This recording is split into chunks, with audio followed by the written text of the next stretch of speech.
minimize that. All right. Episode title, episode 5, bringing the unknown into the known, just because that was I don't know who said that. Some streamer said that, someone that was like, oh, I really like Star Trek Adventures because, you get to blah blah blah and then bring the unknown into the known. And I was like, wow, that's a really good episode title, so I stole it. But it's not my idea, so I just want to put that out there in case someone tries to sue me.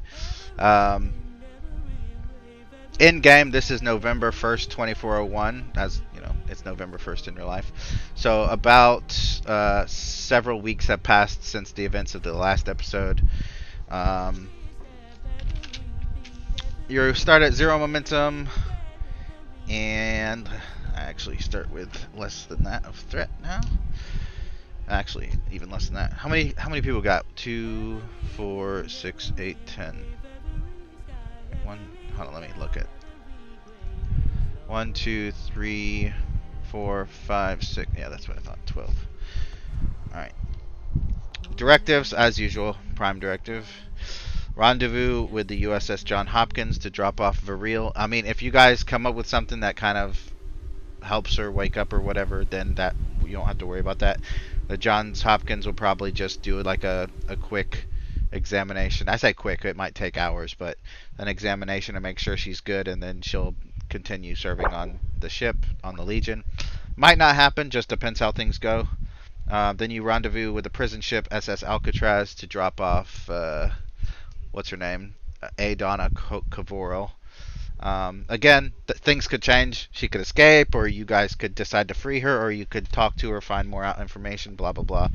I think for the most part, the captain has the as much information as he could possibly get from her. I think there might be some more personal things, but as far as like what she knows about her operation and all that, she doesn't know much. So alright, so I'm gonna go ahead and is Dr. Santosi ready for her medical officer's log? I am. Alright, go ahead and recite it for me. Personal log. So much for shore leave. I was looking forward to some downtime to catch up with the latest research papers from Dr. Tavan at Starfleet Medical. Alas, emergency on board the Patriot called me into action. Sadly, many of my Starfleet family didn't survive. They will be missed greatly. In the meantime, a few survivors of the incident remain in sickbay. Chief amongst them is Ensign Varil. While the ensign may technically be alive, the prognosis is grim. There is some talk of having a Vulcan do a mind meld to see if there is any hope for Varil. I feel uncertain about allowing this mind meld to occur. Perhaps an additional evaluation in the morning will shed some further insights into Varil's condition. On a personal note, my old friend, Dr. Perry, was a part of the mission and is on board the Legion. I just hope we can keep things professional. Our last encounter didn't end well, though that had led, at least indirectly, to my assignment on the Legion. I don't know why she feels she has to constantly one-up me all the time. Then again, I don't know why I continue to let her get under my skin. Perhaps I should have called her out during our academy days. All I know is that I feel uneasy being around her, especially in my sickbay. End log. Nice. So, at this moment, I believe the captain, the XO, and the chief engineer are in, and even though some weeks have passed, we'll say that at this point, because since the text roleplay is kind of semi-canon and you guys really didn't get too far into it, I say you guys, but it's really we, because I was held up a lot last week during work. But we'll just say that the events of Lasco, or Captain Osprey being brought into the conversation maybe happened a couple weeks into the journey, so you guys are like full on into the journey. You're not at your destination yet. You haven't even rendezvoused with the John Hopkins or the Alcatraz yet, so you're still some weeks out. But at this point, the captain has been brought into the sick bay, and I believe, if I remember correctly, the question that the captain was asking was about the safety and the availability of a Vulcan to do a mind meld. So, Captain Osprey, if you want to go ahead with that. I understand, Commander. At least I believe I do. But please set out the potential risks to those involved and an estimate of the probability of those risks. Furthermore, do you have a Vulcan volunteer already?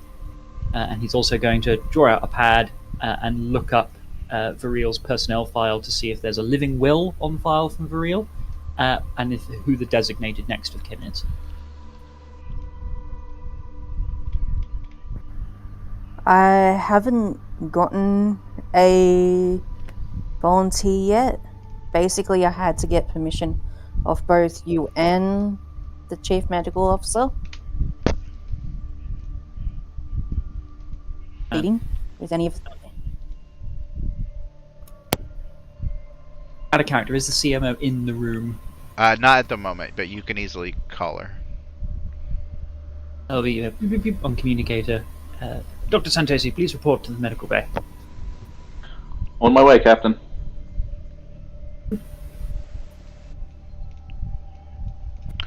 Alright, so you asked about a living will and about availability of a Vulcan. I mean, more than likely you would know that one of the nurses in sickbay is actually Vulcan, but let me make sure she's full Vulcan before I say that. She might not be. Let's see. She is half Vulcan, half human, but as we know, Vulcan, half humans can still do Vulcan mind melds as long as they have the discipline or the skill to do so. The training, that's the word I'm looking for. As for a living will, no, she doesn't have a living will. Her next of kin is probably going to be her brother. Her parents, I believe, are still alive, if I remember correctly. But her brother is like in the room with you, so let me actually grab him. There he is. It's usually because you said the next of kin, and with these sorts of things, it's usually either the pre-designated next of kin, or if there is no pre-designated kin, the most senior living one, which presumably be the father. But if she's identified the brother as use this as next of kin, then it all works out well. And more than likely, presumably that was. Yeah, I was about to say, presumably that was mandatory when she came in. Like, you must designate a next of kin. You don't get to not to. Yeah. She just doesn't have a living will, as in, like, if I die, my stuff goes to so-and-so, or, anything about, like, pull me off life support if I'm brain dead. Like, nothing like that. Just, she does have, being in the military, yeah, you do have to designate a next of kin. But other than that, there really isn't a whole lot that goes into, the thought of death, which is weird because you're in a military. So, but yeah, so that's the information that you have. I will go ahead and tell you also, anyone in the room can tell that her brother Delzoff is pretty much like chomping at the bit to try to get whatever you guys need to do to get her to better. He's not too keen on the regulations part of it. He just wants to make sure she's okay, if that makes any sense. And we'll say and Osprey will wait for. Yeah, I was gonna say we'll just say that Dr. Santosi enters at this time. Doctor, I'm glad that you could join us. We're discussing Ensign Viriel's potential treatment options, and the commander has a novel suggestion. Please, Commander, detail your proposal. I think we should actually do a mind meld. I know it has been done before. That's why I think her mind, she's trapped in her mind, and that's why I think by doing the mind meld, we can actually coach her out. Well, there's certainly many risks with linking minds. Yeah. Yeah, that's why we need your professional help. And she'll have a pad in her hand and be tapping away at it for a moment, and then she'll look up to the captain and say, "I want the strictest monitoring of this mind meld, and at any sign of distress to either patient or the Vulcan performing the mind meld, my word is to end the procedure at my word. Of course. No questions. Of course, but before I authorize this, and you must also authorize it, Doctor, though it appears that you are willing to give your consent, I would benefit from knowing more about the nature of the risk to both the Vulcan, the Ensign, and the probabilities of those risks occurring. Is there anything on file regarding the previous attempts and any previous failed attempts? I'm assuming the medical database would have this information available. Yeah, I think it's even without the database, it's widely known that mind melding with non-Vulcans is pretty dangerous. 9 times out of 10, Yeah. you're not even going to be able to really make a solid connection, and then there's still a 50-50 chance that you cause major damage. But considering the kind of state she's in at the moment, it's kind of up to the doctor, the captain, and the next of kin to decide if that's worth it or not.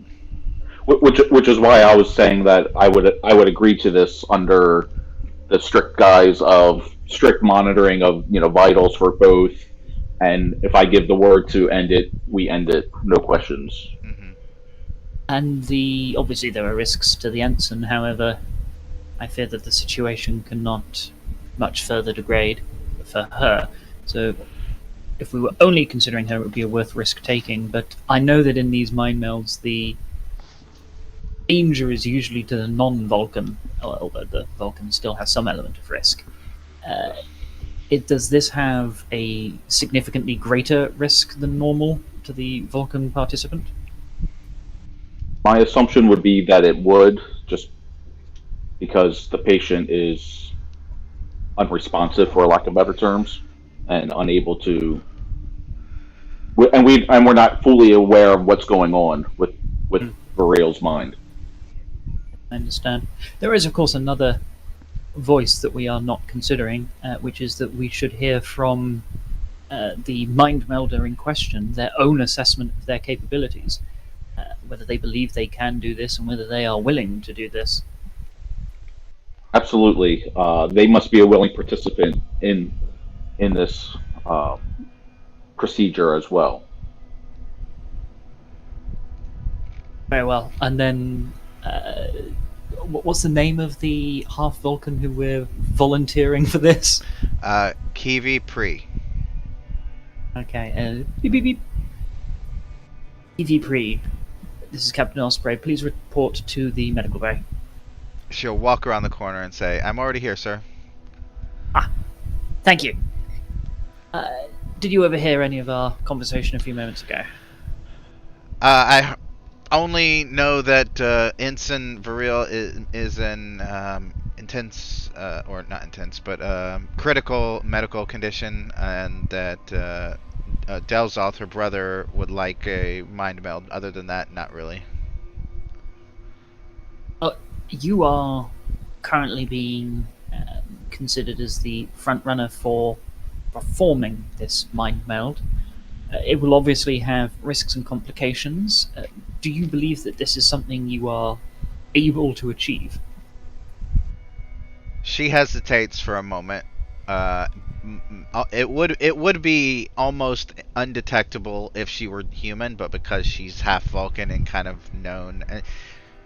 I would say the months that you guys have known her, anyone who cared to, she is probably the most 50-50 kind of human Vulcan that you've met. Like, she's very logical, but not to the point of like the detriment of her emotions or the emotions of others. So when she does hesitate, it's noticeable.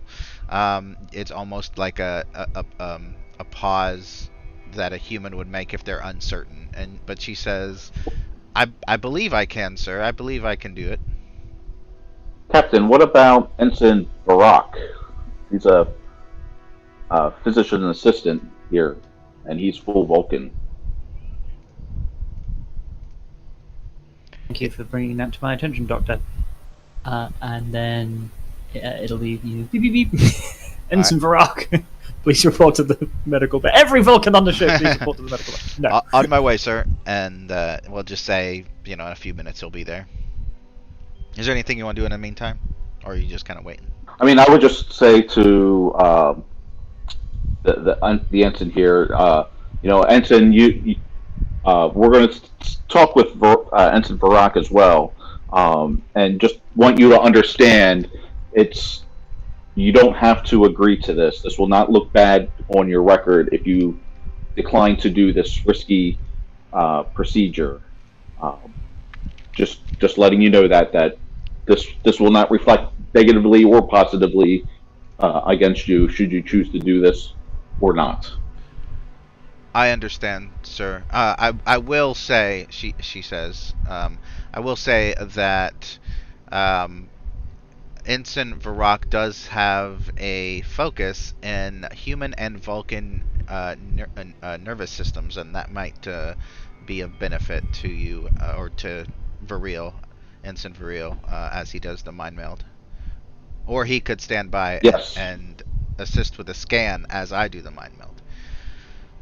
Either way. Yes, I would be more comfortable having a second Vulcan, or at least half Vulcan, in the presence to assist with monitoring this mind meld should it occur. The door opens. Ensign Varrock enters with a raised brow and says, "Captain, Doctor, how may I be of assistance?"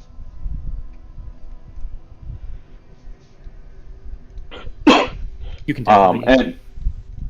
And I'll explain to Ensign Varrock what's happening, what we're looking to do, and basically just ask him, so we don't have to spell it out again. Okay. And just ask him if he'd be willing to either one do the mind meld, or if at the very least, if the other ensign here is willing to do it, to at least assist me in monitoring the vital signs of Real. And sorry, I keep forgetting the name of the other ensign. Kivpri here. So just basically ask if he was willing to do the mind meld, and if not, he's at least willing to assist in the monitoring of the mind meld. He just nods and says, "It is my duty to assist any way I can, and I will do so, Doctor. Whatever you order me to do, I will do." Are you willing to perform the mind meld, Ensign? If that is the wish of the agreed upon parties, then I will do it. He is being very Vulcan about it. Yes, absolutely. I expect nothing less from a Vulcan. Dr. Santosi will turn to Ensign Kivpri and say, "Ensign, would you be willing to assist and help monitor while Ensign Varrock performs the mind meld?" She nods. "Yes, sir," and then hurries over as Varrock walks over to Viril. Pasture, the head nurse, lowers or I guess it's not a force field, but opens the door. So the way it is the open area that you see is mostly like a kind of darkened transparent aluminum, so it's very tinted. You can hardly see into it, but there is a small door. It's basically for privacy, but so whoever's inside can see out better. So she opens the door for them. They go inside, and whoever wants to go in can go with them.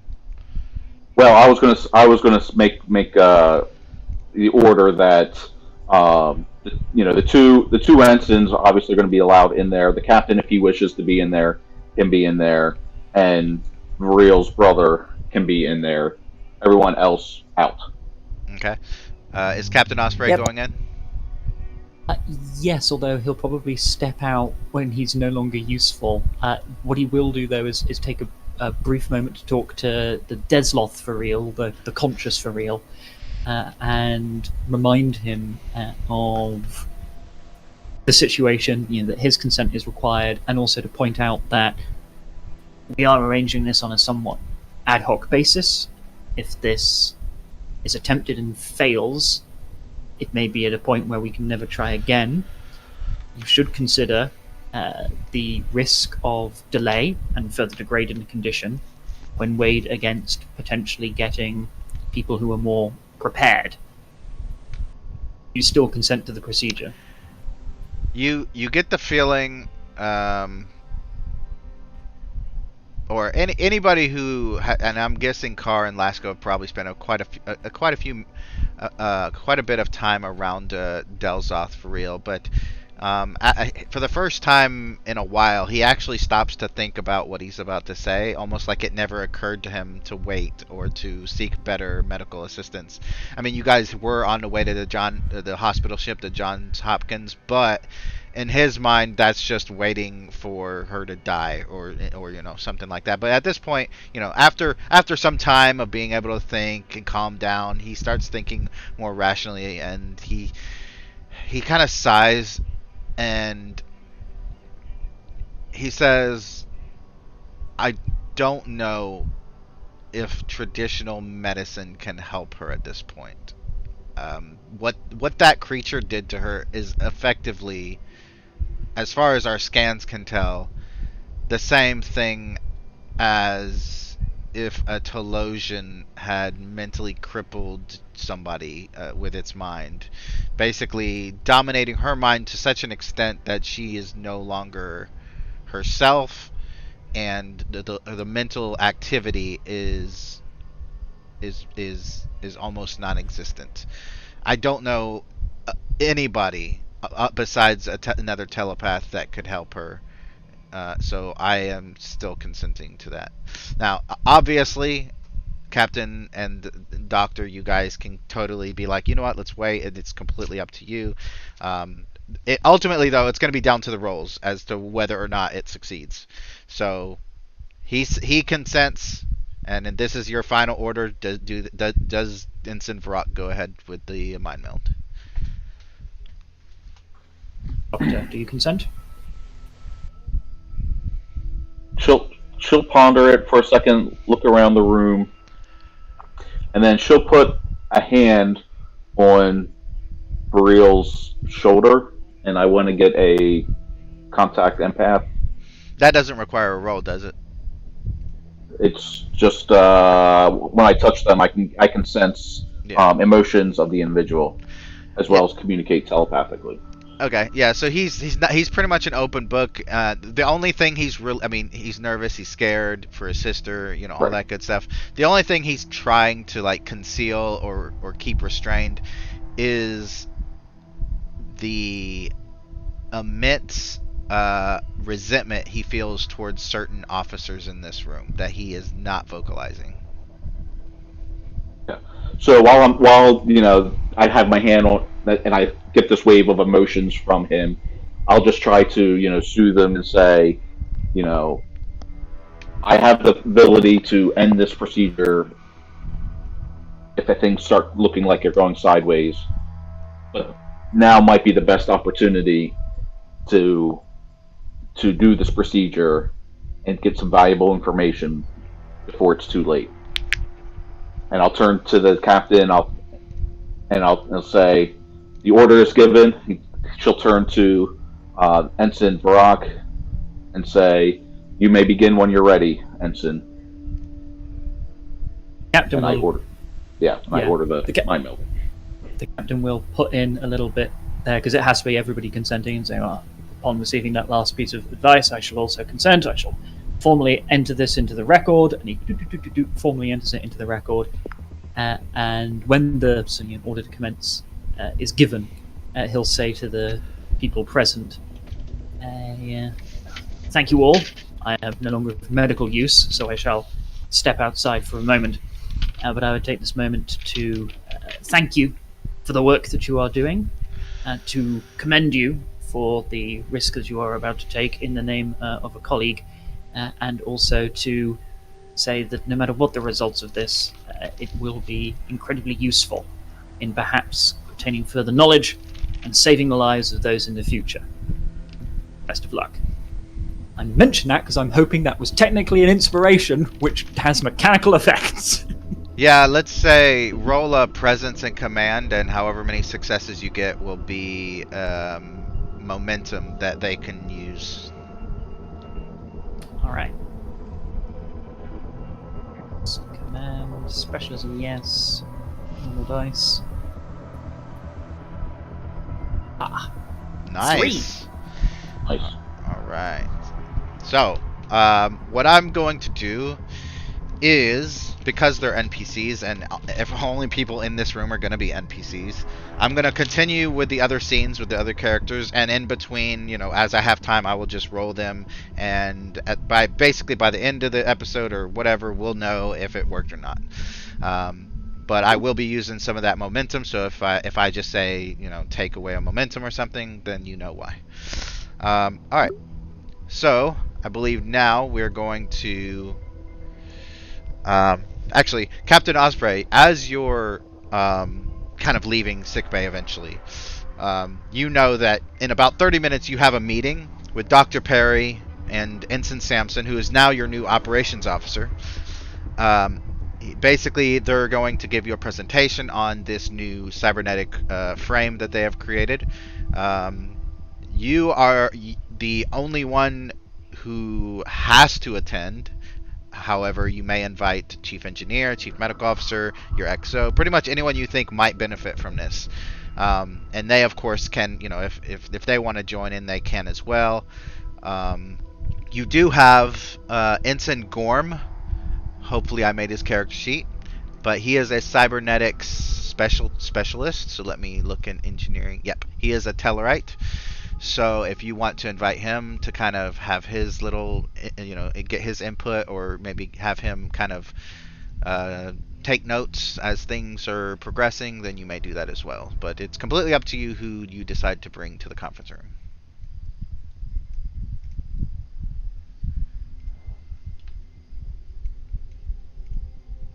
Are you there, Osprey? Did he disappear? I see him talking, but I don't hear him. Am I deafened? I mean, can y'all hear me? Shit.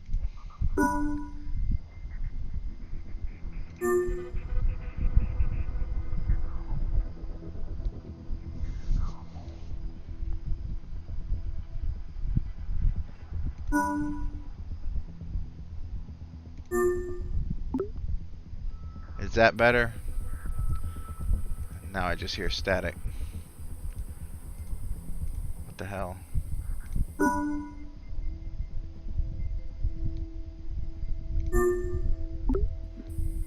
Testing. Yep. We can Testing, hear testing. you. Yep. Oh god, what the We can hell? I don't know what was going on there. We could hear you the whole You- time I we were figured. talking to you. I figured because I saw your green lights light up and I was like, okay, they're definitely answering me. Alright, so Osprey, who do you want to bring in? And don't let the tokens on the screen, change your mind. I can get rid of them easily. You can pick whoever you want. Of course. So I'm assuming there's no security or classification restrictions, and everyone who No, could be on the this will be a ship public, could hear it. Yep. something that can be used publicly. Normally, consider this something like a medical The TED emergency. Talk. Sorry, what was that? The TED Talk. Well, Medical TED Talk. as for the technology, though, it's just something that is going to be able to be used at any time for medical emergencies. So this isn't something that's classified or anything. This is more just something that's going, as long as their presentation goes well and everything like that, then it's going to be able to be available for hospitals to use. So it's not classified at all. So it's up to you who you All right, want that's to be good. there. So he'll specifically invite the chief engineer and his XO. He would want to invite the CMO normally, but he thinks the CMO is about to be busy for some time. Okay. So Agreed. so he wouldn't want to pull the CMO out of surgery. What he will do as well, since it's not classified, is he'll put it in the ship's daily round robin email, effectively. So anybody who sees that and goes, "Oh, I'd quite like to attend that," knows about it and can show up. Okay. So, are you inviting Ensign Gorm or no? Yes, we are. Okay. We're inviting Ensign Gorm. All right. So far, just Captain Osprey, the XO, the chief engineer, and Ensign Gorm, and that's it. Nobody else. If that's it. Absolutely anybody else is willing to show up, but if they don't choose to, then Osprey won't invite them. Okay. So when you guys arrived, Lieutenant Commander Perry or Dr. Perry starts, and she basically says she shows she points to like the wall panel, the console that's on the wall. Let me grab that picture, and kind of a holographic projection shows up of this this frame, which you guys, whoever was actually in the science lab on the Patriot, you saw a version of it, but this is like a different version, if that makes any sense. Basically, like kind of like an updated version, which I don't think I have it. Let's see. That's weird. I should definitely have it. I don't want to have to Google it again. Alright, well, we'll just... He's thinking a little to himself. I didn't bust my ass to save one Vril to lose the other. Plus, he doesn't want to lose his crew, and he didn't go out of his way to earn her confidence after her display. She's not allowed to die. Okay. That's purely cheeky. So, yeah, basically she just shows what it is, it tells you what it's about, what it's for, and then she says, but as for the details and some of the more unique experiences we went through, I will turn the floor over to Ensign Sampson.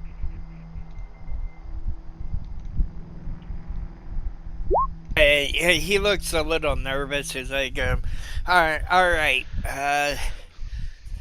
The problem I helped solve had to do with an issue with the human brain being surrounded by metal. It had a tendency on the outside to start atrophying, even with liquid that approximates the human brain liquid. The idea I came up with was using a conductive fluid to conduct a light electrical current, stimulating regenerative processes in the tissue. Indeed. Yeah. And safety features of this device include a wireless signal transmitter that can only accept signals with the direct consent of the person inside, the brain inside.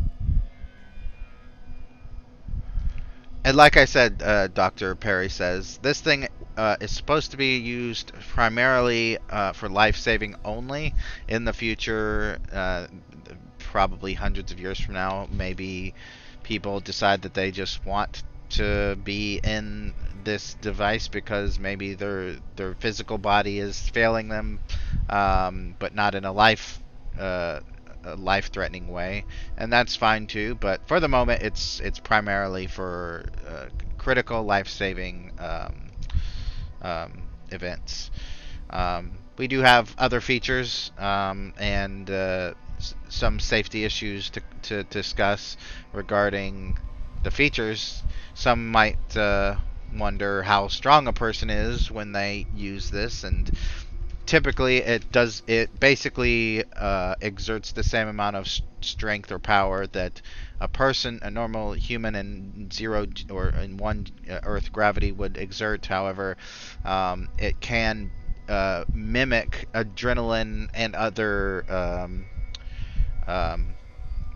emergency, she kind of thinks as she says that, emergency features by becoming a bit more stronger when necessary, but not too much. This isn't going to be a lore situation with an android running around causing havoc. We've made sure to put in enough safety features and enough safety triggers to prevent such a thing. And of course, the brain is going to be in charge the whole time.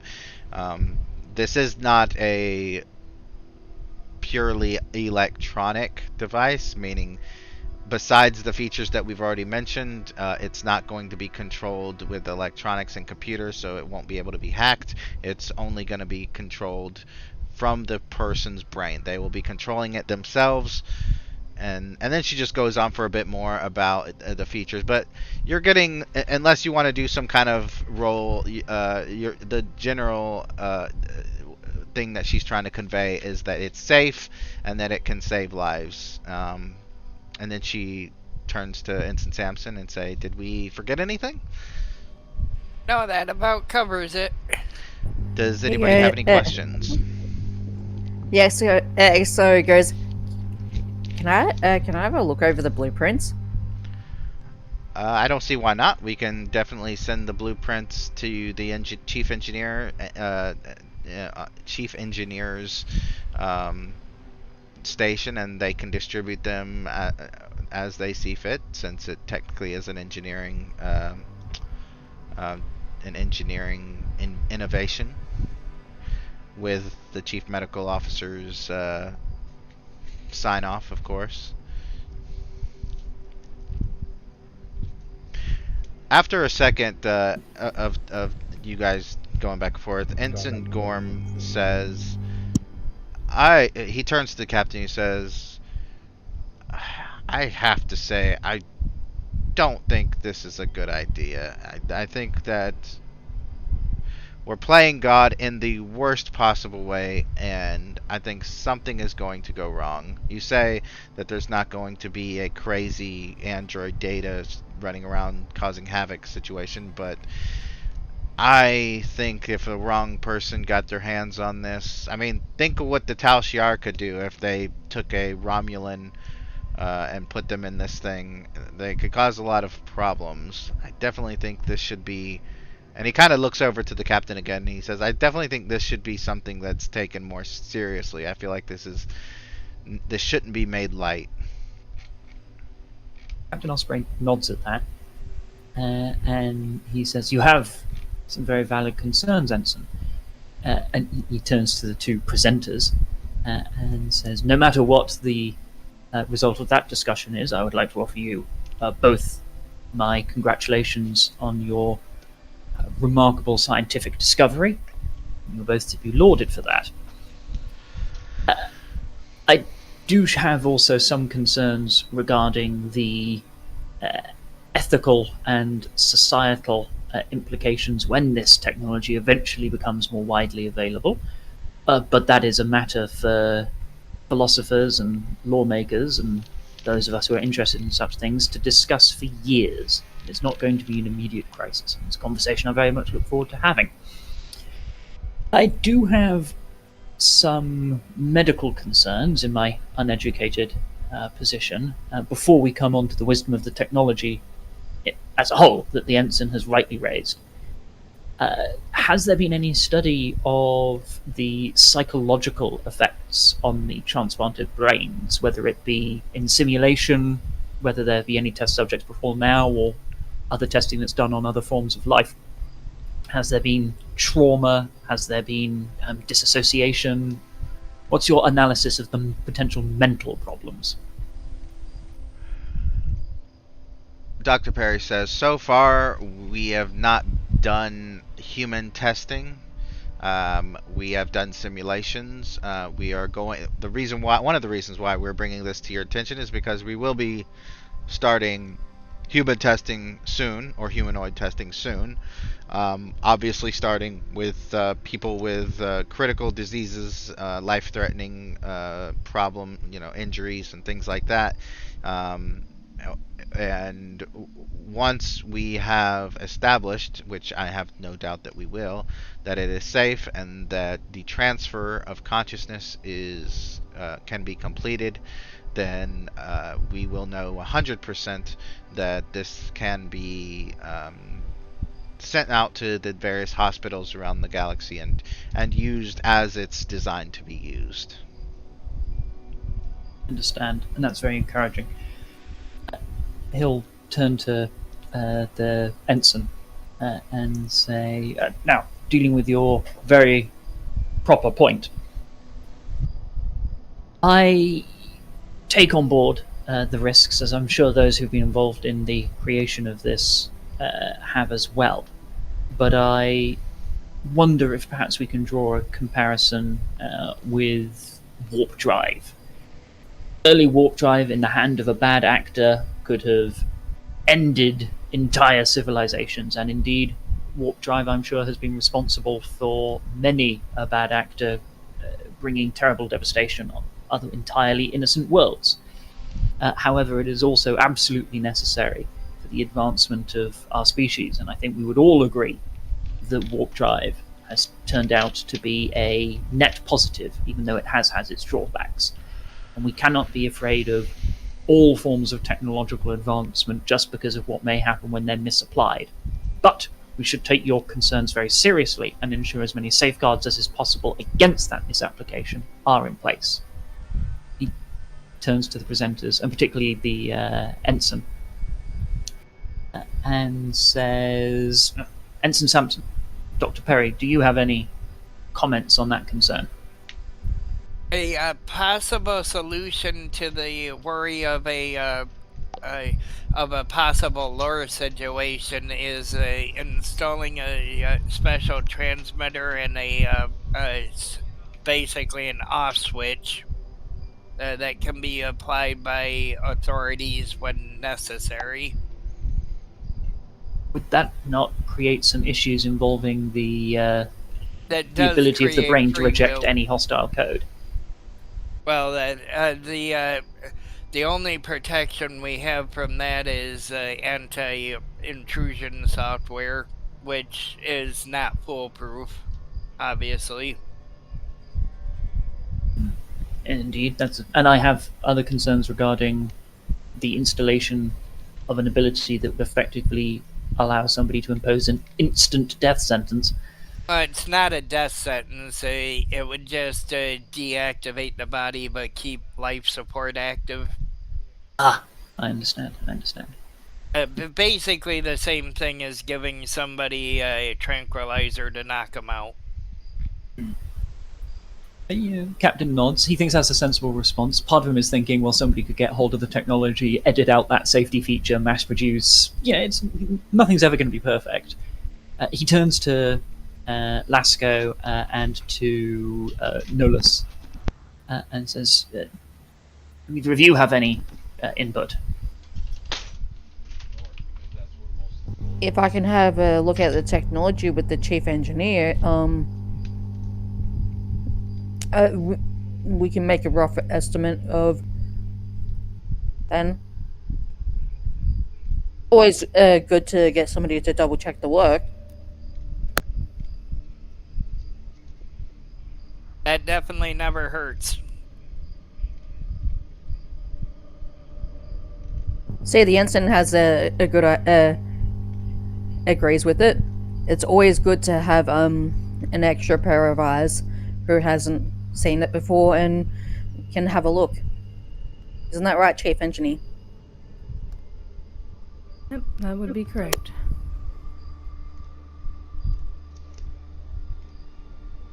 It seems like promising technology. Oh, and Ensign Sampson, Dr. Perry, do you predict any complications tailoring this device to work for various different humanoid species, or do you think it will apply equally readily to all of them, despite species differences in brain chemistry?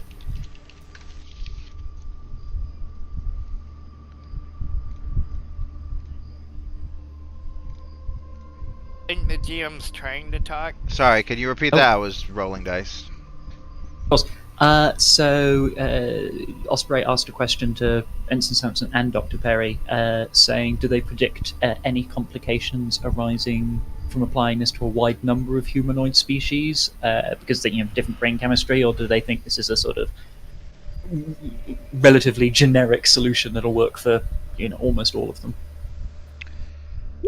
There are Dr. Perry says there are probably some species that, such as the Tholians or some non-humanoid species like changelings, that this might not work for, but in the simulations that we have run, at least all Federation species that are again humanoid and corporeal, this has been it has been very successful again in simulations.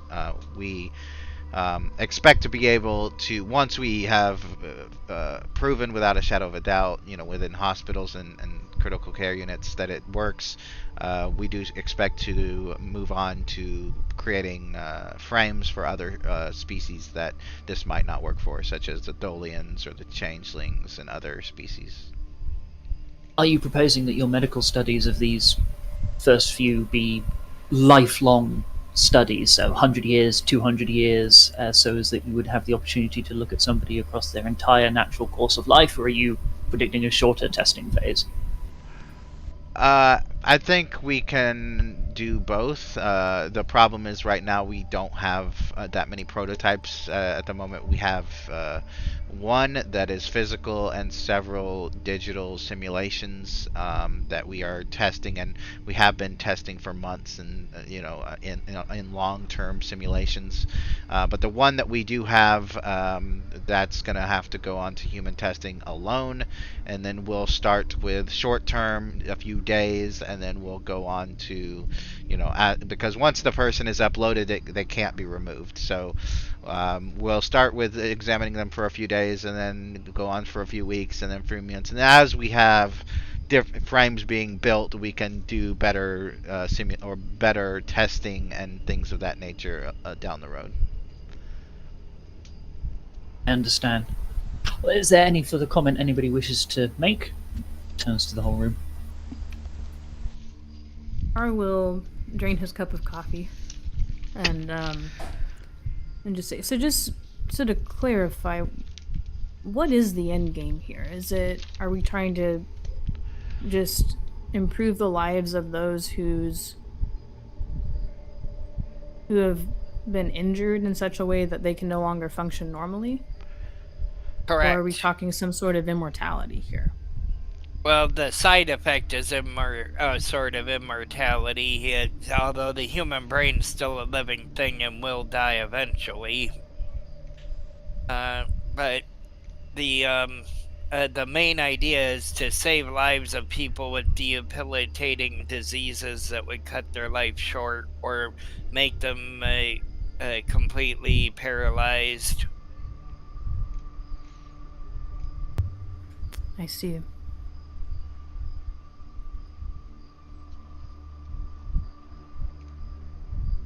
Very good. Well, I leave you, and he gestures to Dr. Perry and Ensign Sampson.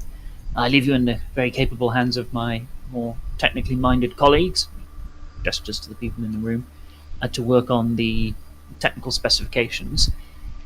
I myself will consider this and write a report with a recommendation. And I take very seriously the comments of Ensign Brustaragi, and I would ask that you give your input as well on the potential practical security features. I'll also be drafting a recommendation for the outline of a proposal to make this legal, to be put to the relevant parliaments and senates. And I would be grateful for your input on that as well, Ensign, to help address your concerns. And he turns to Ensign Sampson and Dr. Perry. And I would also be grateful for your inputs on that, if you feel appropriate to give them, to make sure that your designs will not be unduly fettered, and that this can hopefully proceed in a manner that you would wish it in an ideal world. Very good, sir. Thank you, Captain. Thank you, and my congratulations to you both once again. Thank you. Alright, they kind of pack up their stuff, which consists of like 2 data pads and a nice linear rod that they inserted into the console. And by the way, on the new page I put, you guys can kind of see their simulated version of a frame, of a cybernetic frame. It doesn't represent what the actual one looks like, the one that was on the Patriot, but it's basically kind of like their not phase 2, their stage 2, or their version 2 of the prototype. So if everybody is done with this, those of you who wish can kind of leave. I think Captain Osprey, this is a good time for your holodeck sojourn. Okay. Yeah, unless anybody else wants to burningly dive in first, then yeah, okay, we can do that. So, before we get to that, assuming nobody has any questions or anything for Dr. Perry or Mr. Sampson, where is Dr. Santosi at the moment? She would be in medical lab monitoring the mind meld. Okay. Let's see. Where is Carr? Where's Lieutenant Carr going? He's probably heading back over to the medical bay after the Okay. Is anyone not going to the medical bay? presentation. What about Neelan? Where's I'm he going at? to. Yeah, I'm not going to the medical bay. And where's he going? I'm gonna go try to eat. Okay. And Lasco? He's going down to the medical bay. Okay, so we have... Let me just make sure I got everybody. Everyone's going back to sick bay except for Tali and Osprey. That's correct. I mean, And Osprey Samson. knows that he just... Yeah. Where's Samson going? I have no idea. Or where does he want to go? uh, He's off duty. He's off duty. He would go to the mess hall then. Great, let's all go to the mess hall. By the Go way, after the as soon as he leaves the meeting room, he'll go. Hey, he'll breathe in and breathe out really deeply. Yeah. All right, let's make sure I have... He's probably not there anymore. He's definitely not there. All right, so Samson goes to the mess hall. Neelan, I believe, is going to the mess hall. Final chance for a mess hall scene. Okay. So, Neelan, you're probably already there.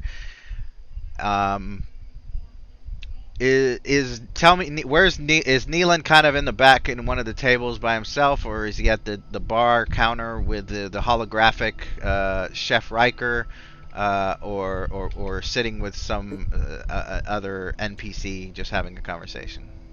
I'm at the bar trying to see if I can get some actual alcohol. Okay. I will tell you that, and you may not remember, and that's fine. But crewman Shamak, who is a half human, half Trill pilot, is sitting beside you at the bar. He was one of the ones you first met on Earth Space Dock. He has probably been there a little bit longer than you. Not trying to get actual alcohol from the chef, but he is kind of just sipping Synthale with a faraway look in his eyes. How do you try to get some real alcohol from this hologram, this holographic chef? Do you perchance have any real alcohol? None of this synth crap. I'm getting tired of it. Real alcohol, eh? Well, if I remember correctly, there's some Andorian ale, but the person who has it, I don't think you're going to be able to get into her quarters today. Other than that, nope, I don't think so. Alright, then just give me a synth ale, please. One Synthale coming up. And he turns just to, go do his stuff. And that's when, Samson, you enter the mess hall.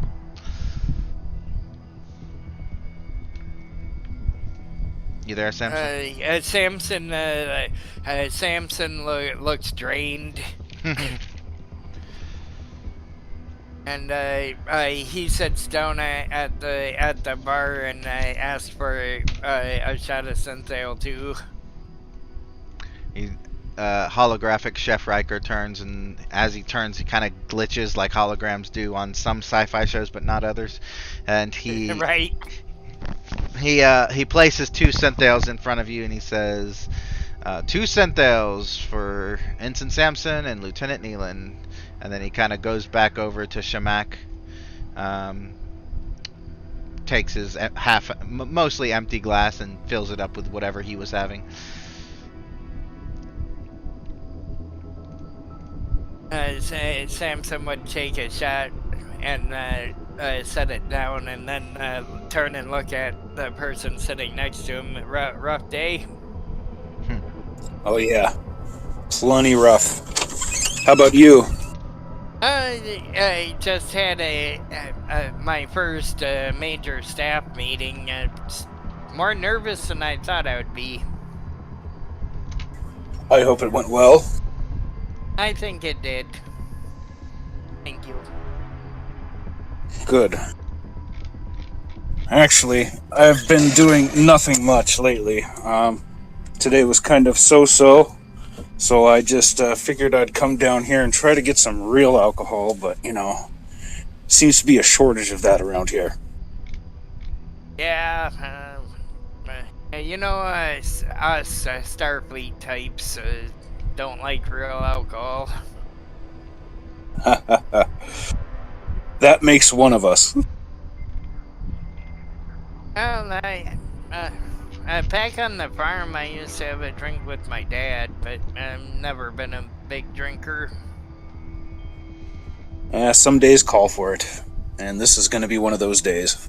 But too bad I can't find any.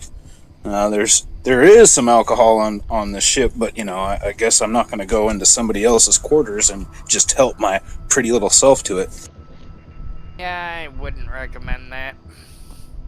No, I don't want to get reprimanded. Not at all. Yeah, they frown on that sort of thing here. Next thing you know, I'd be acting Ensign Nealon instead of...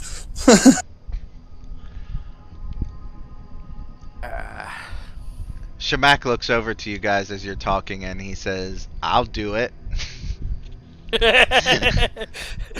But Samson has a smirk on his face and then shakes his head. And then I looked up with a big toothy grin and just put my head in my hands oh my god. He looks at you, Nealon, and then he realizes what he's done. Pretty much ended his career, and he says, "Just kidding, Lieutenant," and then goes back to drinking his Synthale. And Samson's sitting there cracking up, trying to hold in laughter, You guys hear some footsteps. Go ahead. Well, I'll take that into account, and I'm gonna order one more Synthale, and I bid you gentlemen a good evening. You too. Alright. As Nealon leaves, Samson, you catch a glimpse of two full commanders walking up to you. You would recognize Commander Logan Dawson, the former acting executive officer of the Legion, but now I believe he's strategic operations officer, and then Commander Amal Silver, the former aide to a Commodore and now mission operations officer, walk up behind you, both of you, and Shemek kind of notices them too and kind of stumbles to attention and says, "Commanders, sirs, I'm doing just fine. How are you?" And then he just shakes his head internally. How does Samson react to the two commanders that woke up? I wouldn't, jump at attention like he did, but I would turn around, stand up, and go, sirs. Commander Dawson nods and says, "I heard you gave a presentation on that cybernetic frame that you guys were working on the Patriot. How'd that go?" Yes, sir. It went just fine. There are some moral concerns, but that's common with any new technology. Shemek looks down at his shoes for a second, then looks back up and says, "Oh, look at that! I forgot to polish my boots. I'm gonna go. Bye." And he walks towards the door as well. Commander Amal Silver just follows him with his eyes as he leaves, and just shakes his head what a strange fellow. And then he sits down at the bar next to you. Logan Dawson kind of sidles up next to you and says, well, yeah, I definitely can see that. The moral aspects of any kind of advancement is going to be in question. But I mean, as long as we use it for the right things and we don't let it get out of hand, hopefully it'll be for the better. My worst fear is it being turned into a weapon of war. That's not what we designed it for. I don't mean to pry, he says, but I was reading the report of Lieutenant. Check his name. I'm pretty sure it was Lieutenant Connor Huber, one of the Marines that went with you, and he mentioned that you guys were attacked by some kind of synthetic individual or somebody in a synthetic kind of suit of some sort. Either way, having something like that be a security play as a security guard would be a lot better than having a human go up against a creature like that. So I mean, I can't say that I'm completely against it, but I definitely do see the risks. Yeah, you have a point under the right circumstances. Commander Silver just shakes his head and he says, to be completely honest, I think we should just make a bunch of androids and invade Romulus with them and just be done with it. I don't understand why we're always at a cold war with one species or another. We could, with the technology that we can manufacture, we shouldn't even have a problem with other species. As far as manufacturing a bunch of androids to fight and die for us, do you remember a group of human individuals led by someone named Khan? Very similar circumstances. True. But I mean, if we could have hundreds of Khans and Bashirs running around doing our bidding, that'd be cool too, right? I mean, he kind of looks between you and Logan Dawson, trying to like get you guys to agree with him, just nodding. And the hologram Riker just walks away and like through the wall because he's a hologram and disappears.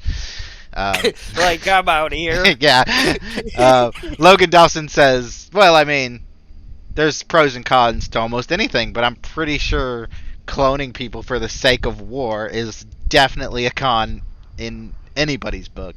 So, and Commander Silver's like, yeah, of course. Like he's definitely second guessing what he said, but more because he said it in front of you guys, and now he's not second guessing his ideals. He's second guessing the fact that he said something like that in front of you. How does Samson react? Samson's just looking at him like, sure. I know what's really going on here. Right. Well, Commander Silver nods and says, he pats his hand on your shoulder and says, well, I've got to start my shift on the bridge. Commander Osprey's apparently taking a second shore leave in the holodeck, so I'm gonna go make my presence known. I'll see you guys later. And he heads out and he says, you coming, Dawson? And Dawson looks to you kind of like with this weird help me look. And he says, yes, I'm coming, Commander. And he follows him. I give him a wink like I understand. He grins and then he disappears out the door. Alright, we're going to jump to sickbay now. Oh, can someone roll for the ship? It's going to be computers or sensors. Either one is fine. And I'll do it. And medicine.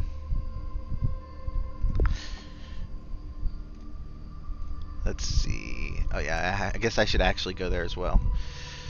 So I got a 2 and a 7. Okay. So we'll just take the 2. And does anyone know what the what the focus? Well, I'm assuming if it's 2. Hold on, I might as well just look. It's probably a focus. Let's see, medicine. Yeah, it's 2. So it's 2 successes. So you got a total of 7 successes for the Vulcan mind meld. I'm pretty sure you guys succeeded. So Lasco and Carr, you guys enter the sick bay. Santosi is in there watching, or whatever Santosi is doing. After about 20 minutes, the Varrock kind of steps back from the mind meld, releases his grip on Variel, and looks to Dr. Santosi and the newly entered Lieutenant Carr and Commander Lasco, and he says, I have succeeded in making contact with her mind. She seems to be mentally recovering, however, at a slow pace. Kavipri says, the sensors indicate that if we can conduct another several mind melds over the course of several hours, we can stimulate her neurology, her neural pathways, to so that she can recover on her own. Varrock says basically that her mind is in a state of kind of like comatose, like she's dreaming but not really, kind of that fugue state where it's like really dark and foggy, but she can kind of make things out in her mind.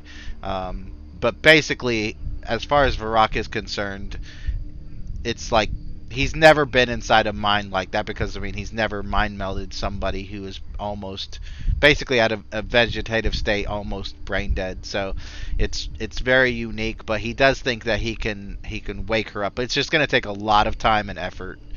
But yeah, that's their report. And Santosi will look to Varrock and say, thank you, Ensign. That's positive news to hear. I suggest you rest up as much as you can, and and try again in a few hours to make contact, and we'll make a report, and lay out a schedule, and we'll make sure his duties are reassigned so he can make this his priority. Yes, Doctor. And he kind of takes his leave. Unless anyone has any questions for him or wants to do or say anything, he's gonna head out. Take his little break before he comes back. Yeah, because I know you can't keep doing the mind meld without some kind of rest, and right. Yeah, need that disconnect time. So, despite, and then go ahead. Yeah, and then I'll just turn to Briel's brother and say, it seems like things went well with the mind meld.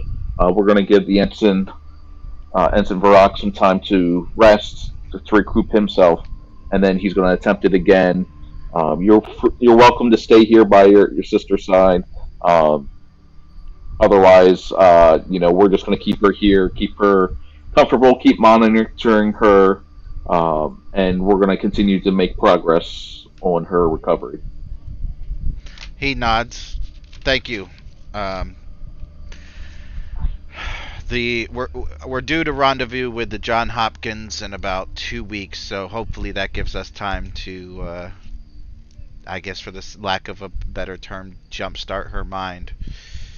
But yes, and I'll be sending daily reports to the John Hopkins on the progress, so that when the transfer occurs, they can take over from where we left off. Thank you, Doctor. I'll stay here if there's nothing else. I'd like a moment alone with her. And he just sits by her and kind of takes her hand in his.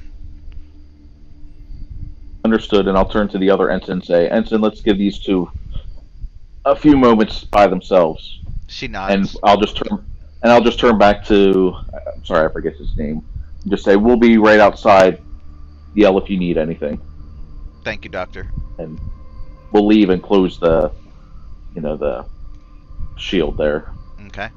So before well, actually, is there anything that you guys want to discuss, the Santosi, Lasco, and Carr, while you're there?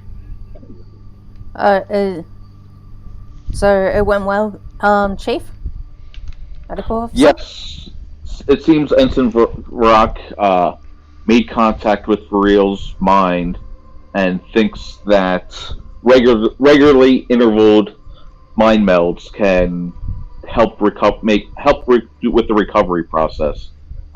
Jensen is off recuperating himself, resting up, building up his strength so he can perform the procedure again in a few hours. But all signs indicate this was a positive experience. That's good. I can easily inform the captain. Yes, and you can tell him I'll send him a little more detailed report later today as time permits. Okay, I'll let him know. You want to stay here, Carl? Or are you No, gonna... Doesn't seem like I need to wait around here at the moment. Actually, I just saw a notice on my pad that I have some schematics that you would like to look at. Oh, yes. But I can only access it at the engineering station, so sounds like I'm heading back to the Your favorite sport? I'll be going to... He taps on the... Goes over to the computer and sees where the captain is. Captain Osprey is located in holodeck 2. He looks at, like, really confused. And then, oh, looks like I'm going to holodeck 2 to inform him. Well, you go ahead and interrupt the captain on a holodeck adventure. You're more braver than I am, sir. I'll be ready with the bandages here for you. Alright, we'll jump to the holodeck and then we'll jump to Car and getting to engineering. Actually, yeah. Alright, so anything else before you guys, Lasco, before you leave the sick bay? He says, make sure you have bandages just in case for me. Alright, so you... And he says it loud enough for the nurse to hear. Alright. Her to hear. Yeah. Nurse Pastor, yeah, she's in the medical office. Actually, let's say she comes out, because, you know, that's technically the chief medical officer's office, and she's going to go into some random console and do something. But yeah, she heard. Alright, so you are heading to the holodeck, and if there's anything you guys want to do in sickbay, then we'll come back to that after the holodeck. What is Captain Osprey doing in the holodeck? Okay, well, unless you want to intervene with any other ideas, when Lasco enters, he would be met with a rather strange scene, which would be several Klingons, all clearly historical. If you are familiar with Klingon depictions, you'd probably recognize one of them as looking a bit like Kalis, but maybe not quite, and clearly quite badly wounded, all sitting around a table discussing strategy and plans in a very serious and realistic and not at all overdramatic Kalis kind of fashion. Because what Osprey is currently doing is he's engaging in a little bit of sort of historical tourism, and he has chosen certain elements of one of Kalis's sort of great campaigns. But rather than going through the Klingon myth, he's instead asked the holodeck to construct interpretations of these events based on like non-Klingon studies of the archaeological record, other people theorizing, etc., etc. So sort of alien, probably more historical interpretations of those events. I was gonna say an extrapolated, unbiased historical look. Yeah, and based on the observations of certain like published historians and that kind of a thing. Exactly. And so you're met with a sort of very serious and very, very down to earth Kalis discussing complex battle strategy after a battle didn't necessarily quite go so well, and they're having to talk about how to deal with this problem. And you can, if you know Klingon history, you'll be able to study that, like, oh, this leads to the great victory at X, but it's not at all the romantic image of it. It's very down to earth and very real, and he's listening to the people, discussing various strategy, and he's listening to people talking about the politics of would it be wise to surrender, should we strike a deal with, I think it's Modor, etc., rather than we must kill him and take his head and victory and death, all of that sort I of don't stuff. see Kalis ever discussing surrender, like, ever. No, not him, but like his counselors going, maybe we should do this. No! Rather than all of them all being together, like, united. Yeah, okay, so, that makes sense. Yeah. But again, when Kalis is saying, no, it's less Shakespearean rhetoric and it's more, here's a sound political argument about why we shouldn't, but still no, if you see what I mean.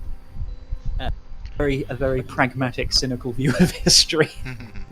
Osprey's there going, He walks up beside Joe and goes, I agree with you, Kalius. You should never surrender. Oh, hello, Commander. Well, it turns out that that would be quite the right decision here. Surrender would certainly have resulted in their deaths, be they honourable or dishonourable. And I don't know if this, he gestures at the historical recreation, is true, or if this is as a fantasy and the Klingon great stories are the truthful version, but it's certainly useful to analyse different interpretations of these lionized historical events. Good news on Varel. We've made contact with her, and a few more mind melds. We could have her mind reactivating itself. The doctor will give you more details on that, but I thought to let you know that we're making good progress. Do we have any estimate on how long it will take to know if the treatment has been successful? We don't know. The doctor will be the best person to ask. I see. Well, keep me informed. But I must resist the urge to simply be present in the medical bay, taking up space and distracting attention. Other than giving the authority for things to happen, I have nothing useful to do there, and can only be a detriment to the serious work of the medical practitioners. Though I do want to attend and speak to the ensign and her family as soon as I can, once she is conscious and able to communicate. That's okay. I assume the doctor will let you know when she's awake. Excellent. I do hope she pulls through, and I have every confidence in our staff. Out of character, has the commander provided a report on a formal, accurate report on what happened outside the door and all of those shenanigans?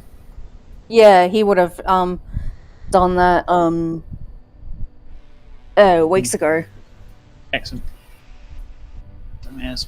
In your estimation of our Ensign Varil's character, did you predict this coming from her? No, I think she wanted to go in to save her brother. She mentioned that she came to me with that request. I didn't want her to go in by herself, Captain, and that's on me. Just in case something was not right. He nods and says, well, we shall all have to live with what happens there, but I am somewhat concerned that, though I understand her behaviour, in that she came to me, requested that she be allowed to join us on the mission inside, and I turned that down, gave good reason for it, and said that effectively her presence there would only complicate matters, we needed to keep a small team. That the best chance for her brother's recovery was for her to stay behind. Her staying behind would increase the likelihood of his successful recovery. He was unable, unfortunately, to listen to that, and though while he was able to recover her brother, her impatience may mean that I recovered the brother for somebody who is now lost. No, I hope not. Yeah. But it was even more stranger that we were near the door, and both me and Lieutenant Carl were at the same distance as the end. Physically, we didn't get hit as much as the ensign did. Nods. Says maybe it was a psychological phenomenon. Now, I'm not a person with significant medical training, I'm not a counselor, but instinct tells me that bridge crew and senior officers may be perhaps slightly mentally sterner than more junior officers. Perhaps that is why you both came through when she did not. He shrugs and says, but I am clutching at straws here, trying to find an explanation for something I simply do not understand. And it does help that I am from the other universe, Captain. That I've actually been through a lot more stonier stuff. Mental stuff. In the other universe, do you ever encounter a phenomenon like this? Every other We day. encountered... It's like every other day, Captain. Kelvin's reaching into your mind. I'm not sure if you should be detecting, rolling for sarcasm. I don't know if that's sarcasm. I mean, the every other day probably is, but yeah, I think out of all the player characters, Lasco's probably got the best mental fortitude, if that makes any sense. As just because dealt with Kelvins and survived, also has a shard of a orb in his eye. Talks to his own dad who's dead. You know what I mean? Like dealing with telepathic things is kind of Lasco's thing at this point. That being said, you don't, based on the report, you think that the only reason for real was targeted was because she was the closest one to the door, and the guy just wanted to get you guys away from the door. So he could have potentially tried a bit harder to get others, but you guys did roll pretty well as far as like keeping him out of your mind, and she did not. So it's really he just went for the easiest target as far as you could tell from the reports. It's like normal for Lasgo to get psychological attacked. Yeah. I am concerned by this, but if there is to be some interdimensional bleed, and if incidents like this are to become more common, then perhaps we could all benefit from some of the lessons that you have learned and some of the techniques. Is there anything that you might be able to teach the crew to better fortify their minds against these sorts of events in the future? We were actually thrown into the deep end when we were being taught how to deal with the Kelvins. Is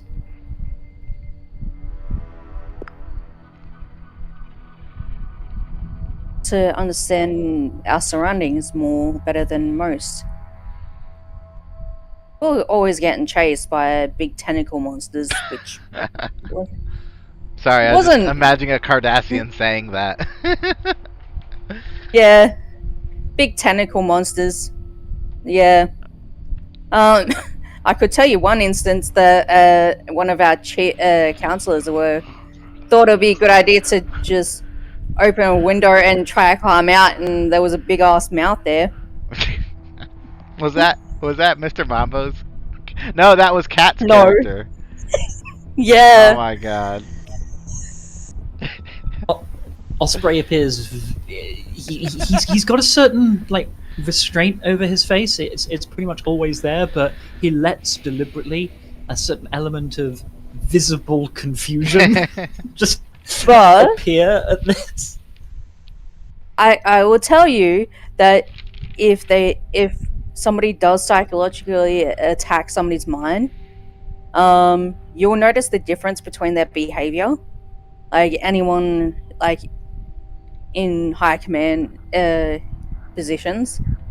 Plus, the one problem we had was that the Infamous actually signed a deal between the Kelvins and them to invade our universe, our galaxy. That is, he sort of pauses at that and says, "That would be immensely destructive. Why do you believe that has not already occurred if they are poised and ready to go?" Has your kinetic barrier been attacked yet? Of this universe? This galaxy? Kind of character question to the GM: how would I know if the kinetic barrier of a universe has been attacked? Well, I think she means, or yeah, I think Lasco means the galaxy, not the universe. But Galaxy. In the very first episode of season 1 of my, or I think maybe it was a little later, but basically there was like an obvious thing to where something was trying to get into y'all's galaxy through the galactic barrier. If that was happening here, y'all would know. And that's meta. That is kind of meta, but I would make it known to you guys. You have no reports from far-flung outposts of anything trying to get into the galaxy. So as far as you know, they're not. We've received no anomalous reports that would suggest what you're concerned about, Commander, though of course we must keep an eye out on these things just in case it's the sort of thing our outposts are unable to detect. But it doesn't appear that has happened. Nonetheless, I shall ensure that intelligence is notified and that people are on alert. Yeah, to be on the safe side on that one. And plus, the one thing we have to worry about is the cloning with the infamous Armada. The one thing we have to worry about? He says with a smile. But please continue. Plus the reports that I've received in my universe, yeah, they have clones of Janeway. Bridge to holodeck 2. Well, I've been anticipating something along those lines. We've had alien species and hostile powers attempt infiltration by cloning, changing, and impersonating before. Bridge to holodeck 2. Yeah. Captain Osprey here, holodeck 2. Captain, we're about 10 minutes out from the SS Alcatraz. I was told that you should be the one to initiate the procedure to release Sub-Lieutenant Carvoral to the prison ship. Understood. On my way. Osprey out. Plus, I can lend one more bit of information on that, Captain. Is that their He gestures and shields? says, "Walk and talk." But yeah, carry on. Yep. He walks and talks at the same time.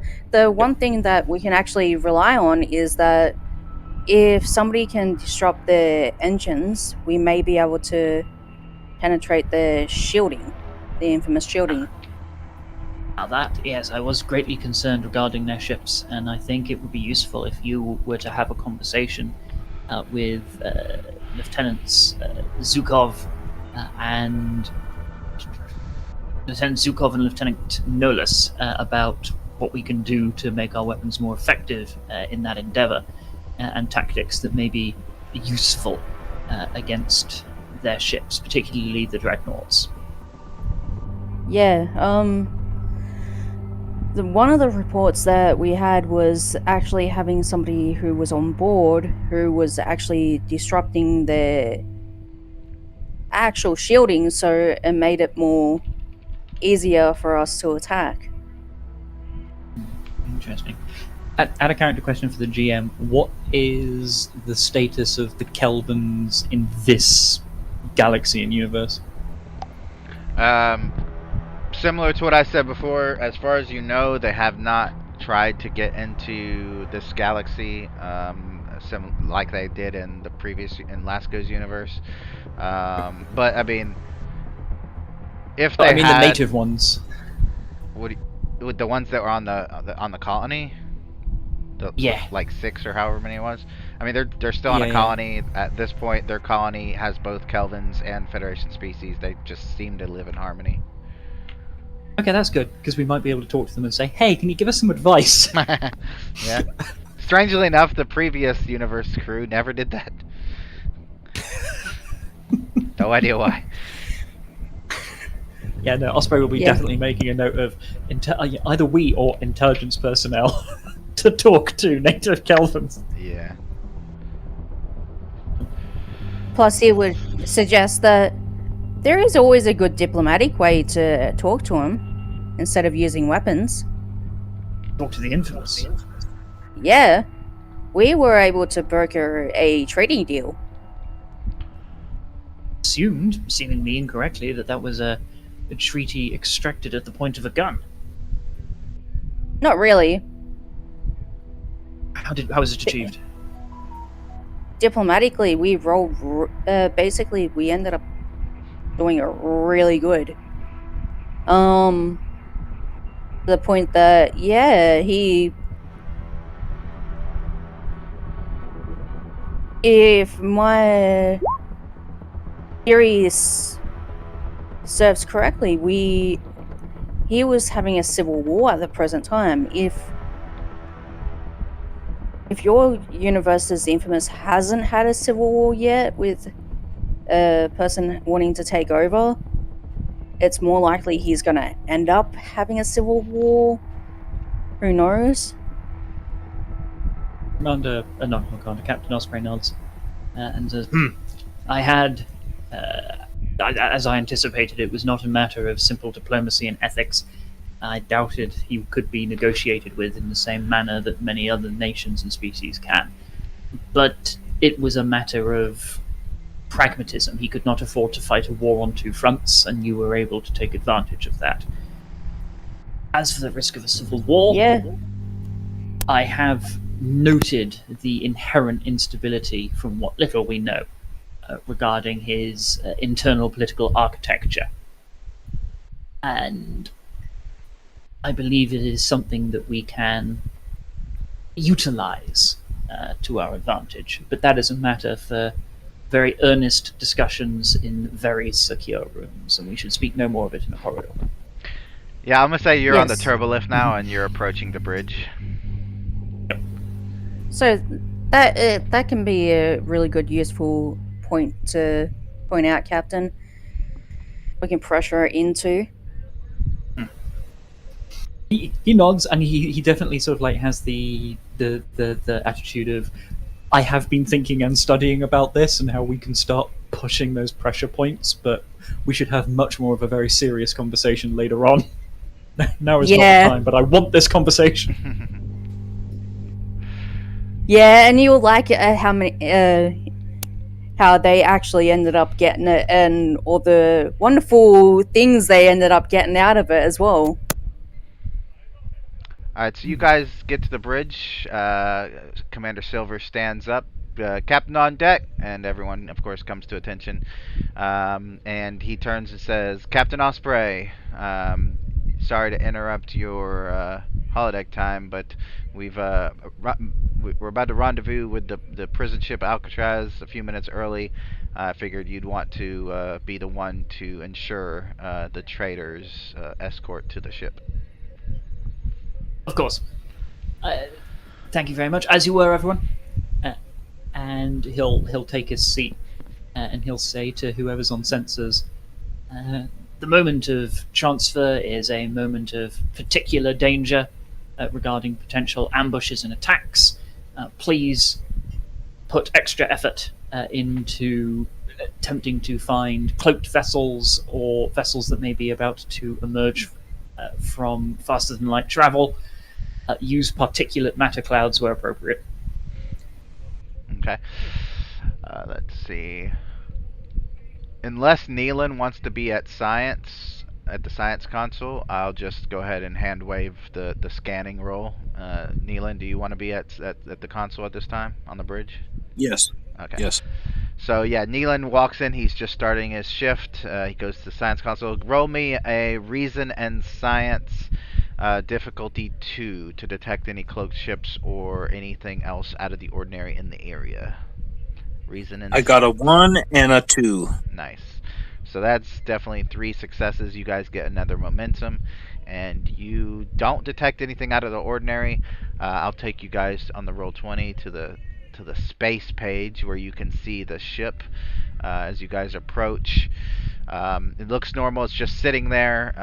It hasn't been here long, so it's not like And this is a very nearly random. Meeting location. Like you guys were like, hey, we're gonna meet in this sector, which is really big space. And then as you guys got to the sector, you guys coordinated over a secure channel where specifically. So unless someone's like really good at listening in on conversations like the Tal Shiar, that you guys are pretty sure nobody knows you're even here. So, Captain Osprey and I'll ask both of you and Commander Zed, how do you want to make this transfer happen? Do you just want to beam her over there and go to warp and be done with it, or do you want to have this long, drawn-out thing where you guys walk her to the shuttle bay or the dock or however you want to do it, and how do you want to do that? It's completely up to you. Out of character, yeah, what would be the physically most secure? Because I'm guessing a transporter beam is harder to intercept than a shuttle. I mean, it just depends on how good you are with shuttles and transporters. Like if a cloaked ship could easily decloak, grab the shuttle and a tractor beam and warp away just as easily as it could intercept a transporter beam. I guess it just like I said, how well do you trust your transporter operators or your shuttle pilots? In character, absolutely. Out of character, we have horrendous records. Yes, especially with shuttles and mines. But yeah, well, we did well with that. But if unless anybody has any suggestions, Osprey would lean towards the transporter, because if we are going to be ambushed, that's a couple of seconds rather than minutes, and it gets us out of here faster. Okay. Yeah. That won't be a roll then. We'll just say, unless Lasco wants to do another engineering roll for the sake of Lasco being an engineering officer or a former engineering officer, then we won't have to roll for it. We'll just say it happens. And then the captain of the prison transport, sends his regards, and the ship goes to warp, and you never hear from, or you may never have to hear from Kavoral again. Now we're going to jump to, unless there's anything that you guys want to do specifically quickly on the bridge, I want to jump to the others. Yeah, I just want to assume that they had all of the appropriate security codes and clearances and all that kind of stuff. This is purely like, narrative stuff. Like, I don't have any plans for Kavoral to be taken prisoner by the Dominion and turned against you or anything like that. Lies! But carry on. Look, that's a different campaign. No. So, let's see. I'm trying to think of where everyone's at. Okay, I know there's 2 scenes that people want to do that they haven't done yet. I'm going to start with Rob. Do you want to go ahead and do your scene with Dr. Perry? Yeah, I mean, now that we got the initial risk assessment of the mind meld under control, yeah, I'd be fine to pull away and do that.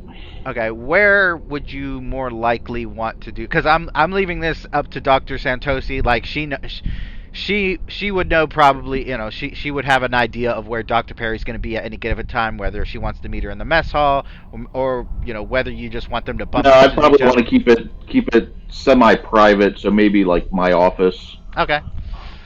All right. So I actually had an idea. I'm not going to tell you what it is exactly, because I kind of want to see how this plays out. But I will say that you're in your office. You've got your people, your medical personnel doing their business, and then the door opens. Let me grab the NPC token. Dr. Perry enters. I'm going to say you could probably see her from your vantage point, but she stands kind of like in the middle of the room and just looks around. What does Dr. Santosi do?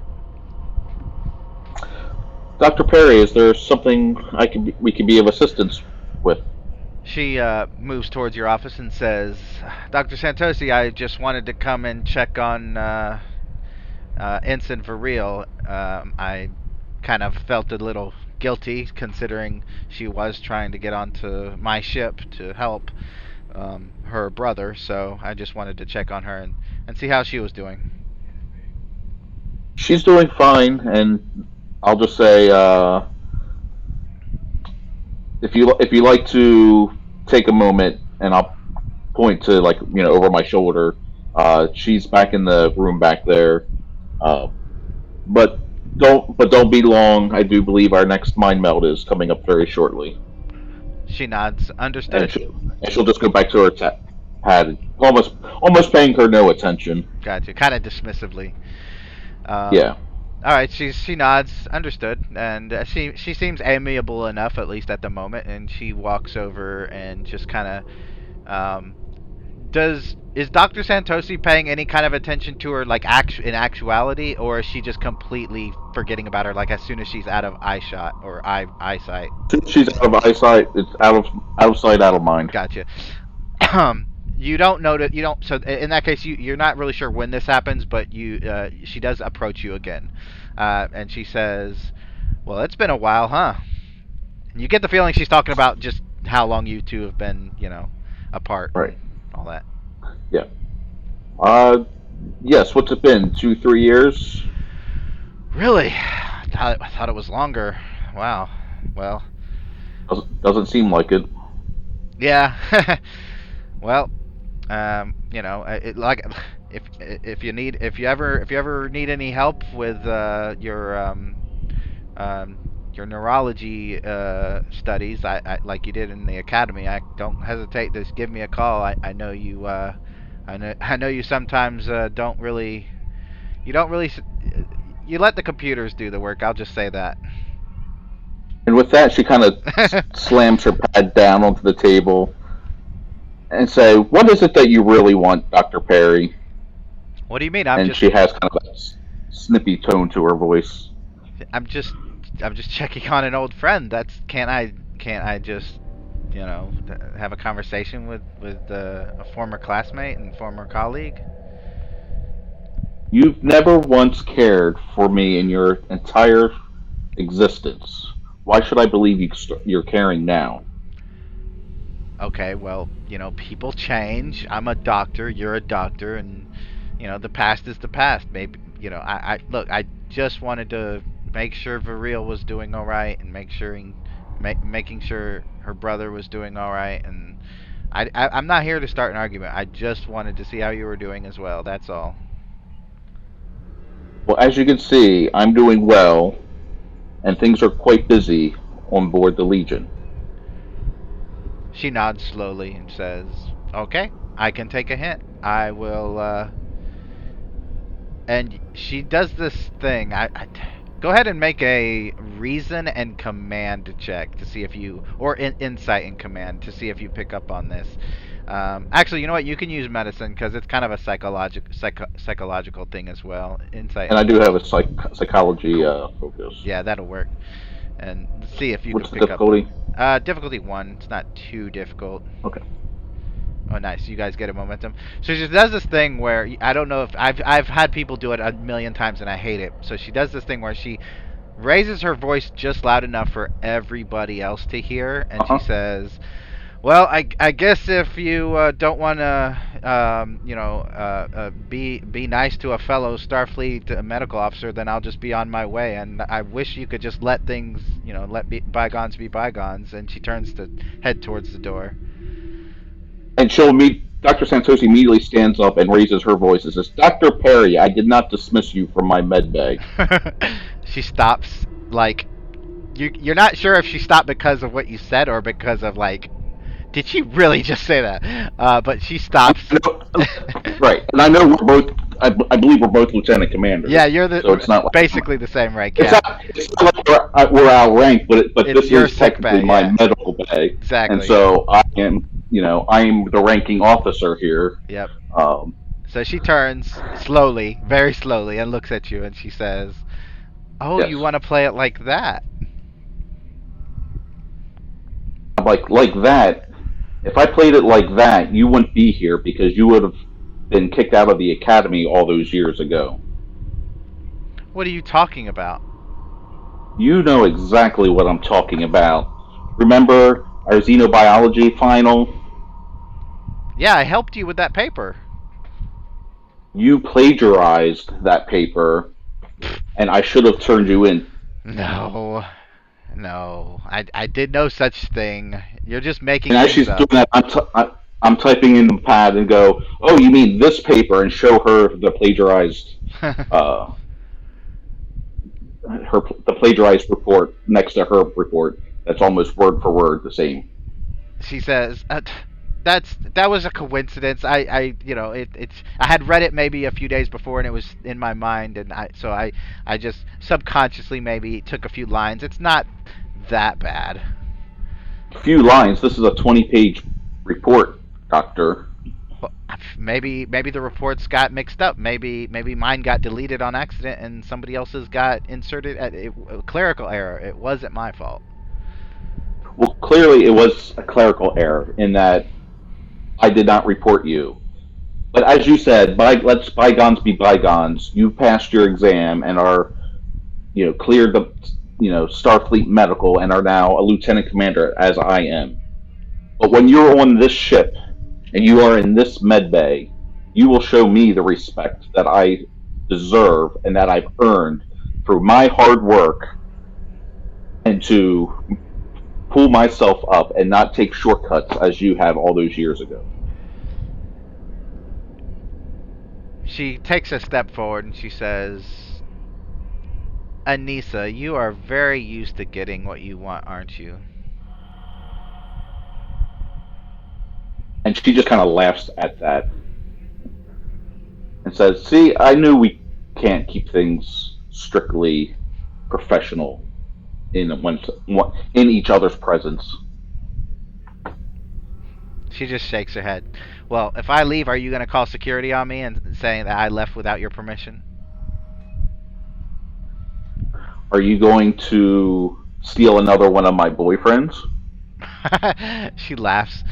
I didn't steal him. He just leveled up, and he knew what was good for him.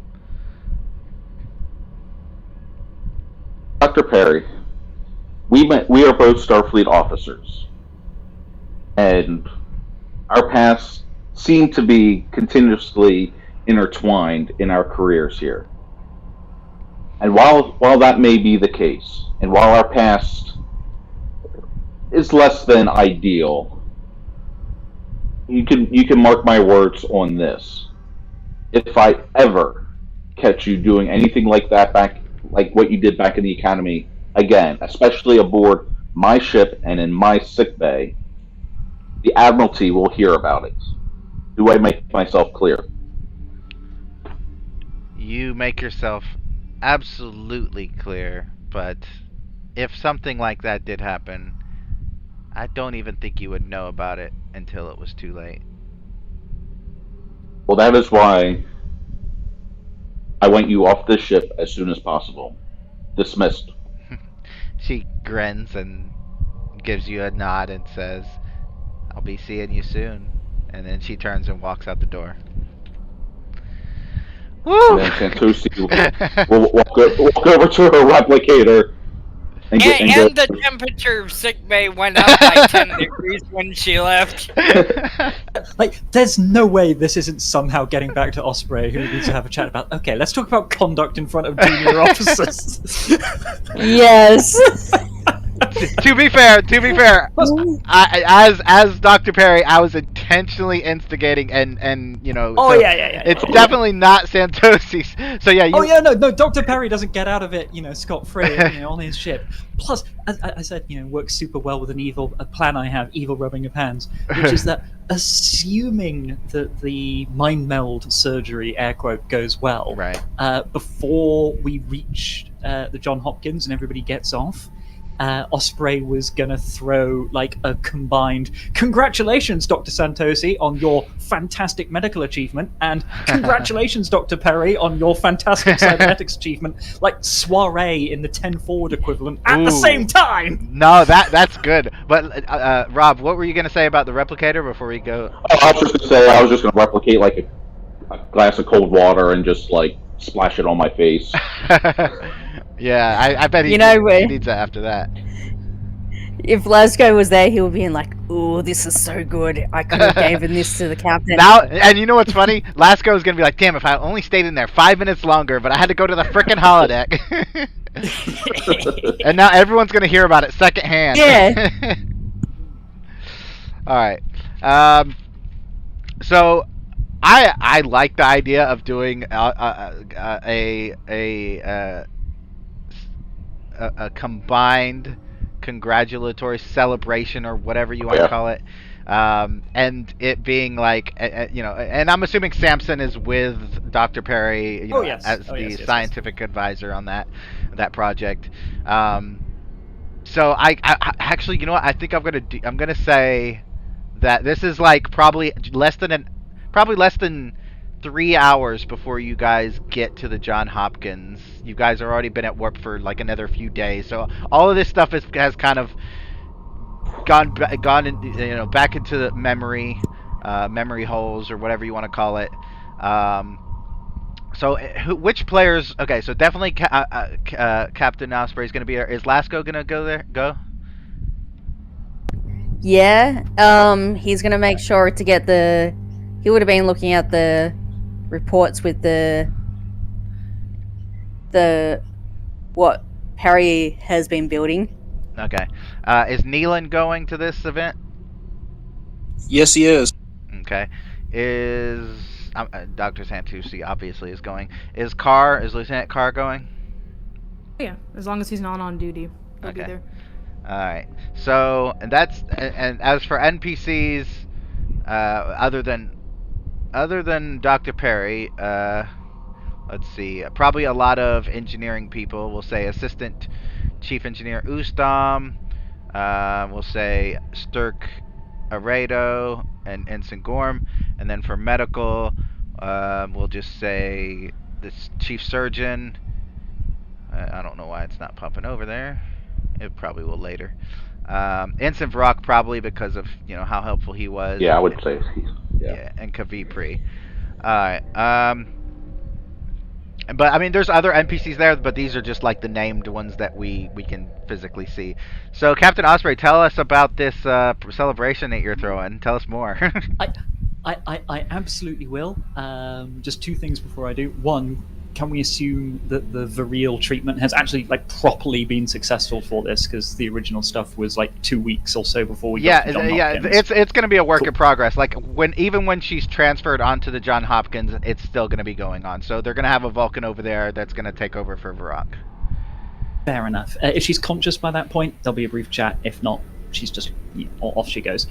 The second point is, just so we don't forget what other people wanted to do inadvertently, do you want to do the other scene before we do the party, or do you want to do the party first? Which other scene? Are you talking about the second one that I mentioned? This actually can happen concurrently. Cool. Let's see. So, Lieutenant Carr, you said you wanted to be in the mess hall writing a letter. Are you writing on a pad, I'm already there. Are you writing on a pad? Okay. It looks like Lasco is hanging out with you, so we can have you two. Actually, I'll have Sturk Aredo, who nobody likes, walk up to you guys as well. But he's not like. Well, actually, he is going to do this because he's that kind of guy. He looks over your shoulder to see exactly what you're actually typing,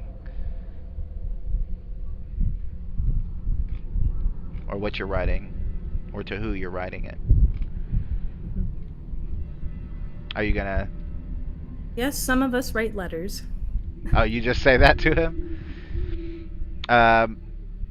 He takes a step back and then kind of moves away a little bit, trying to pretend like he's trying to give you space. He probably doesn't care too much about it. Lasco, what do you do when you approach the table? I saw your token there, so I'm assuming you're approaching the table. Yep. He's gonna sit down on the other side. Okay. And just wait till Carl has finished the letter. Speaking of which, I will say probably once every 4 or 5 days since this whole trip has begun. Since you left Starbase 234, Lieutenant Carr, you have been hearing whether it's whether it's at night while you're sleeping, or whatever. Maybe you're at the station on the bridge, but you have been hearing the same sound once a day, not once a day, but once when so like not more than once per day that it happens, but every 4 or 5 days you've been hearing the same sound, which sounds something like this, minus the music. Kind of a clicking, and I will say for free that you remember hearing it on Starbase 234. I'll play it again just so to make sure you got it. But you do remember that you heard this sound on Starbase 234 right around the time you guys got to the airlock, if not a little bit before. Now back to the music, or the ambiance. So my question for Lieutenant Carr is, and because it has been happening so infrequently, for the most part, especially when your character's asleep, I would assume that your character's been kind of just assuming it's like the implants are malfunctioning, or maybe the car is kind of imagining it. But what is Carr's initial kind of theory behind it? Well, we heard it around the airlock first, aboard the station, and then Ensign Variel has been transported aboard the Legion, and he's still hearing the noise. Ensign Variel has still not awoken, although she seems to be doing better, but he's still hearing the noise. Well, you heard this before anything even happened to Variel, just to clarify. Mm-hmm. Like not long, like a few minutes, but still. Yeah. Well, then it might just be that there's something wrong with his implants. He's been pretty busy and not really.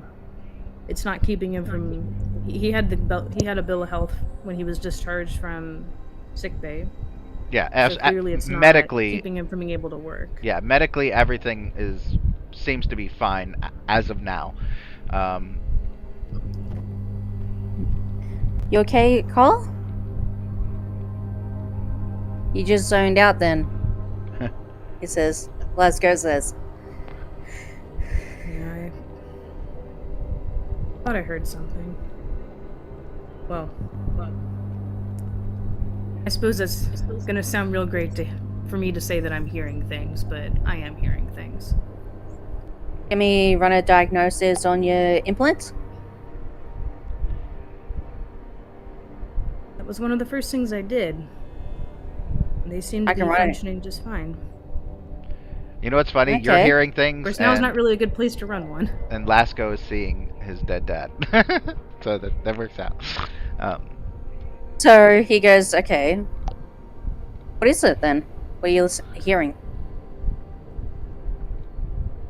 I'm not sure. It sounds like a... Nope.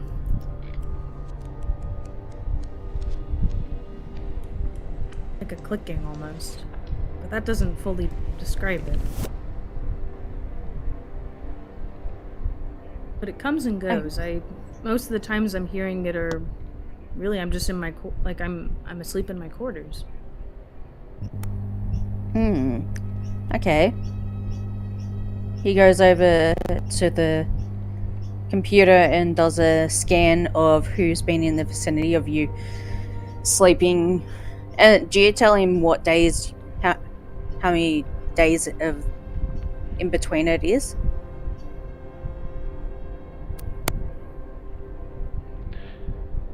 He's trying to remember. Like 4 or 5 days. It's never exact. You know what I mean? Like it's like 4 or 5, sometimes 6, sometimes 3. Like it's never exact. Okay. Yeah, he checks each time. I'll Over tell the you. last I'll tell you 2 things. Number 1, you can't find anything out of the ordinary whatsoever. The other thing is, to go down this road would be like doing 5 extended tasks, so we're definitely not going to do that this episode. He's gonna find out. Okay, who's sleeping near Lieutenant Carl's room? Well, because Yep. I don't know that. We'll have to figure that out next session. So, like I said, this is something Yeah. that's going to take a long time to figure out. So, let's go to Let's go. the celebration, and yeah, Car has a stalker. Cool, yeah. And then celebration, and then once we finish that, we'll probably be done. And then down the road, this is those kinds of things where, like, as we're doing the story for the session, whatever that may be, on the side you can be like, oh, let me roll some dice and determine what this is, blah blah blah. But it's gonna take several of those for anything to come of it. So just keep it in mind, write Yep. it in your notes, whatever you want to do, and we can come back to it at a later date. All right, Osprey, if you want to start with the celebration. Sure thing. So, the celebration tone, it's very much a sort of chit-chat, canapé and champagne affair. We might have holographic Chef Riker on the trombone in the corner with his little jazz group. And yeah, it's that sort of a tone. And after a few moments of people sort of mingling, chatting, having pleasant conversation, Osprey with a sort of synthahol version of champagne in his hand will step into the fore and ding ding ding ding ding get the room's attention and say, everybody, thank you very much for coming to this rather impromptu celebration to mark a bevy of remarkable achievements in a short period of time. Many of you will already know these people, but I would like to introduce, and he gestures behind him, our guests of honor, Vincent Sampson and Dr. Perry, who have done remarkable work in the fields of medicine, cybernetics, and human and humanoid health, and who have come up with technologies that may revolutionize both medical care and indeed the very fabric of our society, depending on their implementation. Doubtless there will be many great challenges to these pieces of work, but their significance and technical mastery not to be underestimated. I'm furthermore very pleased to announce that Ensign Sampson will be joining us in the long term here aboard our ship. Doubtless we will all benefit from his masterful technical insights. And Dr. Perry, whilst your time here may only be brief, your company has been noted and your contributions have been invaluable. And hopefully we will hear more of you and your work in the future, and may our paths cross again. And he'll pause before he turns to Dr. Santosi, just in case there are any comments. As you're talking about the doctor, I would raise my glass because I work closely with her. And Dr. Santosi's fighting very hard not to roll her eyes. If there's no further comment, he'll then turn to Dr. Santosi and say, but this achievement in no way overshadows the remarkable work of Dr. Santosi. Only earlier today, who, aided by her very capable medical team, all of whom are to be congratulated, have pioneered a new and radical intervention in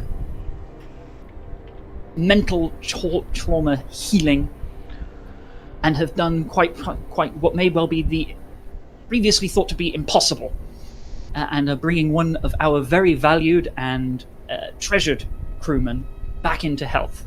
We all, of course, wish Ensign Viril a speedy recovery, but Dr. Santosi's work is to be commended, and I'm sure that what she has discovered and pioneered in these days will equally revolutionize this particular field of medicine. And we're very lucky to have you here with us as our CMO, Doctor.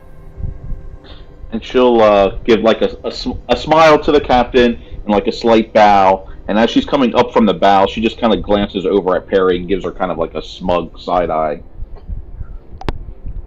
She And just then, grins back at her. Yeah.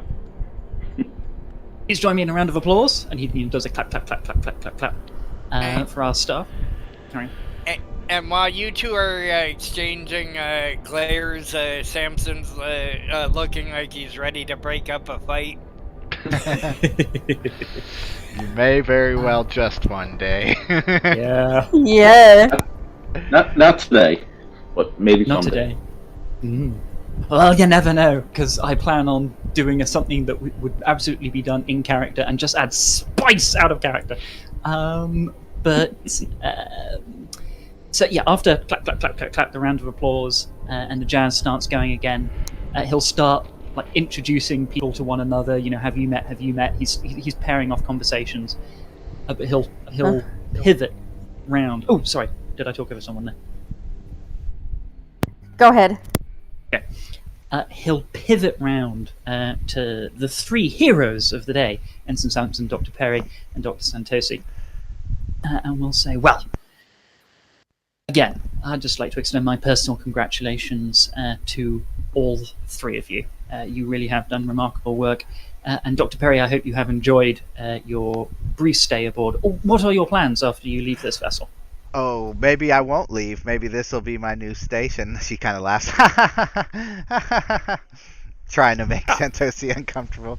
Maybe I'll be your new chief medical officer. Who knows? He gives a like polite chuckle. Carry on. Samson just rolls his eyes to that. That's all. Yeah, Santosi kind of does one of those like quarter turns away from Dr. Perry to, you know. Don't kill her. Don't kill her. Basically. Not show a reaction, but just kind of turns away a little bit.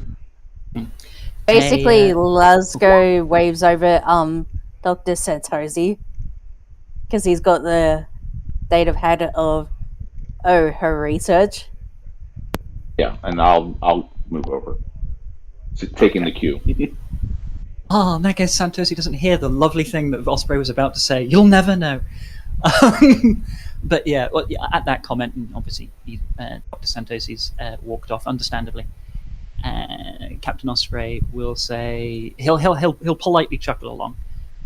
Say, I have no doubt that would be a pleasure, Dr. Perry, and any ship will be lucky to have you as its CMO, but any ship would also be very lucky to have Dr. Santosi as its CMO. And I am quite satisfied. But should Dr. Santosi move on for any reason, I'm sure your application would be welcomed. Well, thank you very much, Captain. I actually must be going on. They've already taken the two ensigns for real over to the Johns Hopkins, and I'm the last to go. So I will see you guys at a later date, I'm sure. I hear that this sector of space, or this area of space, is ripe with missions that Starfleet Command wants to send a nice, lovely, kind of, we'll call it antiquated ship on in the future. I'm sure you'll be more than adequate for whatever this sector of space has to throw at you. Osprey chuckles at the whole antiquated bit. If it was supposed to be an insult rather than like a friendly comment, he doesn't pick it up. Chooses to write it. And he says, she's a bit old, but she's got plenty of life left in her, and we would be glad to assist you come the time. And I always enjoy talking to our staff in blue. Yeah, I always planned to wear the blue jacket myself rather than go into the yellow and red, but alas, my talents never lay in that particular direction. And I'm always It's not keen for everybody. To hear the input. No, not for everybody. No, it truly is not. Just like I couldn't do your job, I'm sure. I'm sure Command is that center chair is very very demanding, and I'm just glad that my skills, as well earned as they are, have been utilized in the way that they have by Starfleet Medical and Starfleet Command. But yes, I must be going. I'm sorry. I don't mean to steal your champagne and run, but they do need me over there, don't they always though? Of course, of course. He was going to make a joke about, oh, well, yes, the center chair has its demands, like occasionally saving stranded medical lieutenant commanders who have soaked up in radiation. But Yeah. you know what? It's so funny. He'll just put that in before he says goodbye. He says, yes, well, the center chair does have its pressures, such as occasionally saving medical lieutenant commanders who are dosed in radiation. She kind of chuckles at that. She actually, and you can decide how you want to react to this, but she does actually playfully like punch your shoulder. Oh, Captain, you're just great. She says, That could be read like 5 different ways. Yeah, Dr. Santosi should make sure she keeps an eye on you, and yeah, I think at that point she'll head out unless you have anything else. Safe travels, Doctor. Thank you. Goodbye. See you soon, and then she'll leave. Once she's left, Osprey would like mutter to himself slightly, and I leave it completely up to Dr. Santosi whether or not you want to hear this, just to stir the pot. But he will say something along the lines of, "It's like, oh, my mother would have loved her." When you say that, Samson takes a step back. I don't want to meet his mother. He's obviously joking when he does it, but right. Yeah, because mother was a Starfleet scientist, very much in these sorts of ways, and it had lovely chats. And Osprey knows nothing of the drama yet. No, not yet. We'll say by the start of next episode, you definitely will. Yeah, Glasgow goes, so what do you make of this research that she's done? Is that to Dr. Santosi? Who are you asking? Sorry. Yeah. Dr. Santosi. Well, admittedly, it is well done, and I can see her logic behind her conclusions. I might not have drawn the same conclusions, but it's respectable.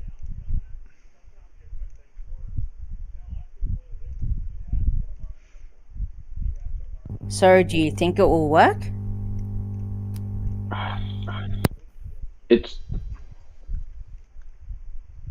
Theories are one thing. Putting it to practice is another thing. It has a shot. I won't it can't be dismissed. I do have a few questions about the research, but I think the theory is sound.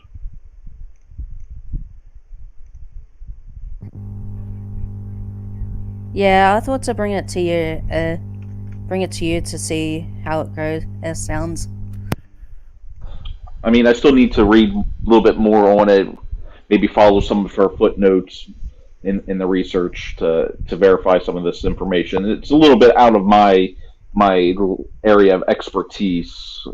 She's more in that implant surgeries and stuff. I'm more regenerative is more of my focus. How can we regenerate cells that were dead? So it's a little bit out of my expertise, but like I said, the theories seem sound. I need to do a little bit more research before I'm willing to put these theories into practice myself. Okay, you have time, Doctor. I just hope, and she'll kind of say this just under her breath, but Lasko would definitely hear this. That she'll say something to the effect of, "I just hope I don't see her anytime soon again."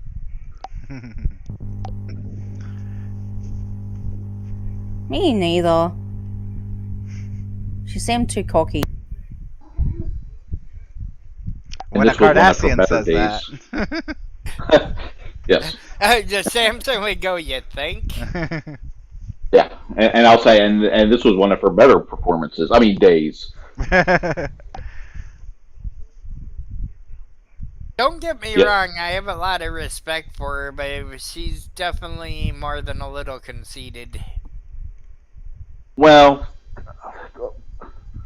that's to be understandable in certain circles in the medical profession. There are certain personality types that lend to that. Um, most scientists and doctors have a more of a humble approach to things, but there are a few oddballs out there that take a little bit more pride in their work than they probably should.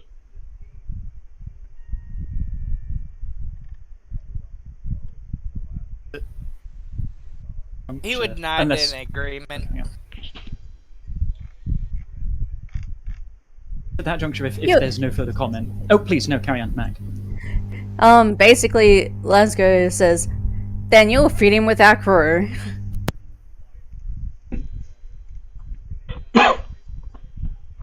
You'll fit in with our crew, Samson, very much. Thank you, I guess. Drift over at that stage, maybe having heard one or two words but not gotten the full context, because he was obviously standing off to the side with Dr. Perry. So like out of character, were we drinking real alcohol or with the fake stuff? The stuff being carried around on... I think champagne's fine. I think starships generally have like a small stockpile of like champagne and things like that. Otherwise, it would get ridiculous. But as far as crazy for diplomatic functions and things like that. But as far as like ale or beer or like whiskey, like that stuff is synthetic. But like champagne, wine, you probably have a small bit for ceremonies and things like that. No, that's fine, because all Santosi was going to do was turn back to the captain and goes, "Boy, Captain, I could use another one of these," and just hold up her empty glass. Nice. Osprey he'll actually take a moment to make a sort of a bit of a joke out of that, since this is a more informal situation, and he'll say, trade, and he trades and goes, "Oh no, I'm on the synthahol stuff," and then he gets a real glass of champagne and hands it over, and says, "Well, you're not on shift for another few more hours, so that's absolutely fine." Yes, I'll nap before my shift. Sleep it off. I've heard mention of pride. I didn't quite pick up on the whole conversation, but you should be proud of your achievements, Dr. Santosi. Not overly proud, but proud nonetheless. And I do want to let you know that I will be placing a commendation on your file. Thank you, Captain. I'm not sure I truly deserve that, but I do appreciate that nonetheless. Not every day somebody pioneers a whole new field of medical treatment. You must forgive my slight lack of familiarity with the appropriate words. As I was saying to Dr. Perry, whilst I may have wanted to have worn the blue jacket, I quickly discovered that my talents did not lie in that area, and your expertise will vastly outstrip my ability to talk about them. Well, thank you, Captain, and I certainly couldn't put on the red shirt and lead a fine crew such as this, as well as you have. I thank you very much. But science and exploration and the sorts of things that your branch do are very much the heart of Starfleet. We just get you there. He says with a bit of a smile. And yes, he extends a hand over to Samson. Whilst I may have announced it broadly, just allow me to say more personally how grateful I am to have a mind such as yours on the crew, Ensign. Thank you, sir. And I do look forward to you continuing to work on this particular project and other projects as you come across them. Do you have anything in mind? Not at the current, sir. I'm just happy to have a bridge position. I'm sure you'll fit the chair amply. Sorry. Thank you, sir. I won't let you down. Of course. And if you have any need for any support in your new role, you have but to ask. And if I'm unavailable, Commander Lasco, gestures to Lasco, is very able, and I'm sure will be keen to help you should I not be available. Of course, sir. He waves at y'all. he would wave playfully at you. Yeah. Since you're waving, he figures you're just playing, so he'd wave playfully at you. Yeah, he's just playing with a smile. And with that, Santoshi, like mid sip of her champagne, puts it down. It's like, well, maybe I've had enough. As you know, she sees things are getting a little more playful around the table. Of course, as you wish, Doctor. But what, on that whole thing becoming more playful, because Osprey's noticed this as well, and he's the captain, he can't get too playful. He will lean in and smile a little bit and say, but I know it's hard to be entirely free in front of the CO. So I'll let you all have your moment together, and I'll go put a damper on someone else's party. And he talks to somebody else. Samson laughs at that. Good one, Captain.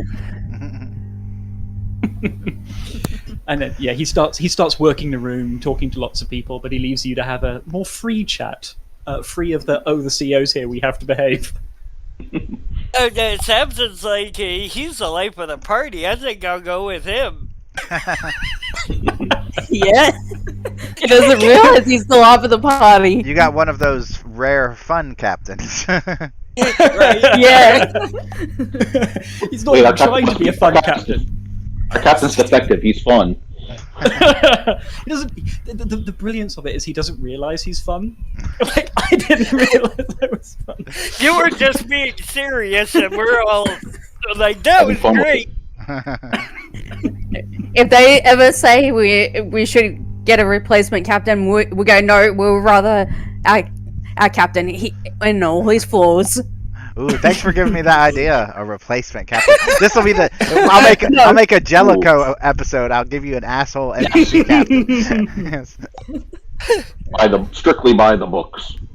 Yep. Oh yeah, you do a Star Trek Next Generation episode when Captain Picard was taken away and they replaced him with an asshole admiral. Yeah, I think they did that like 3 or 4 times. Yeah, I'm talking about the asshole admiral that was also in RoboCop. But if you want to see, Jellicoe? Yeah, I think there's Jellicoe. If you want to see not fun Osprey and plant that plot seed, just put credible evidence that there's a mole on board. What are you talking about? There was already one with Romulan. But more. You want more moles? All right, I'll get the Changeling, the Infamous, the Dominion, the Borg. Bring in the Calvins, the Neuroparasites. You know what I would do when people say they want more moles? I'd have an episode where the ship got infested with alien ground moles. Hold on, everywhere. Yeah. Let me write this down. Alien ground moles. I'm talking to Jam can't write this fast. Let's see. Put it this way, I did implant into Osprey's mind that the Infamous has the possibility to replace somebody with a clone. Oh yeah. Mm-hmm. I can't wait to do that. Oh yeah, and Osprey's playing it off, very nicely at the moment. But as Lasco would have seen in their conversation in the corridor, he was way more serious there. And we go from Captain Osprey to former Internal Affairs Osprey. Yeah. And the inspector comes back. Oh, you're lucky that you have Lasco to tell you how to track them down? Yeah, How to that would track be down very what? useful. The clones? Yeah. I don't even remember how to do that. How do you do that? Basically scan them, their DNA. Because they be yeah, a slight deviation there's a of slight the deviation in the genetics because clone, but I mean you gotta get 5 successes to get that. You can do the thing that they used to differentiate the transporter Rikers, which is that they were genetically identical, even beyond clones, but they had slightly different brainwave patterns due to different lived experiences. True. Let's forget the cloned Riker. Let's go clone Boimlers. Clone who? Boimler. Oh, You guys aren't watching yeah. Lower Decks? I don't watch that show. Yeah, no, I'm not up to speed with low decks. Oh, it's hilarious. I love it. All right, so we're pretty Yeah. much at the end. Is there anything anyone else wants to say or do before the end of the episode? I'm good. Okay, I don't hear any B, so I'm assuming everyone's good. So because we didn't do a whole hell of a lot, I'm just gonna say everyone gets one reputation. You don't even have to roll for it; just add one to whatever you have. Just make sure you spend it on commendations before the 15th. Otherwise, I'll do it like I did today and just start removing reputation from your character sheets. Next Tuesday, we have a server meeting for all admins and GMs, so if you're in that category, please be here. As far as the Legion goes, we'll start with Edgeford because you kind of led into something that I wanted to ask you guys. Where is Captain Osprey?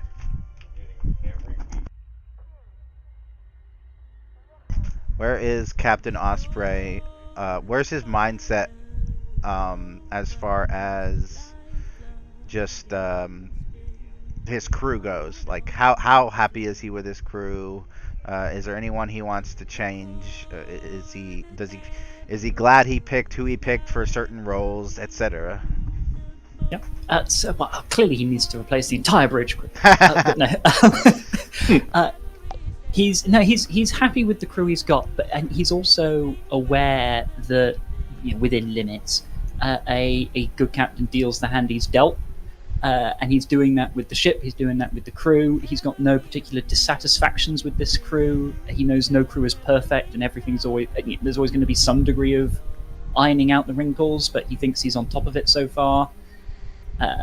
So no, he's in a pretty good headspace with his crew right now. He's more worried about external forces at the moment than internal forces. Okay.